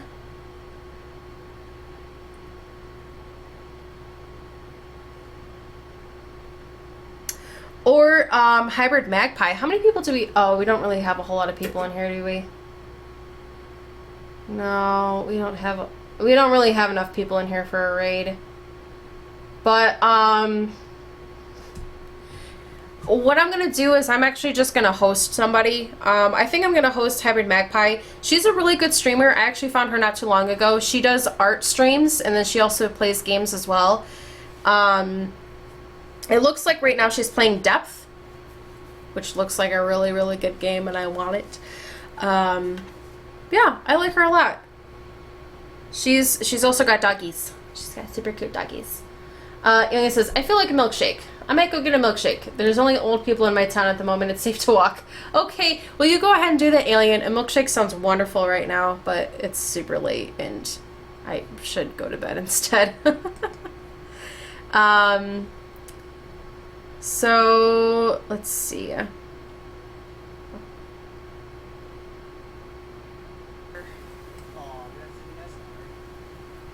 have the internet for multiplayer. Oh, well that sucks, Rhapsody. I'm sorry. So yeah, what I'm gonna do is I'm just gonna go ahead and host Hybrid Magpie. Okay. If you guys are interested, we're not gonna raid her. We're not gonna raid her because we don't have enough people for a raid, and it'd be kind of weird. I mean, unless you guys are really up for it. I mean, how many people do we have in here that are actually like here right now? There's Alien and Super Skux and myself, and that's it. So I'm just gonna go ahead and host her instead. So that's okay. Well, hopefully I don't have a ton of nightmares tonight from reading all those scary stories. But I had fun reading them. It was a good time. It was a good time. I would like to do it again. Let me pull up my outro music, y'all. Where's my music? There it is. Alien, bye Twisty Jack. Super Skux. Okay, bye Twisty Chris, epic stream, have a good night. Thank you so much, Super Skux. Yeah, I may be streaming tomorrow. We'll see. I'm not quite sure what's gonna happen. Mr. Twisty and I may stream together tomorrow. Some random game, I don't know, we'll figure it out. But I'll let you guys know on Twitter. So if you're not following me on Twitter already, please go ahead and do so. I will go post the command right now. I think both of you are following me on Twitter, but either way. Twitter is the best way to know when I'll be streaming and when I'll be streaming. So hopefully I will see some of you guys later. And stay frosty, my friends. Bye!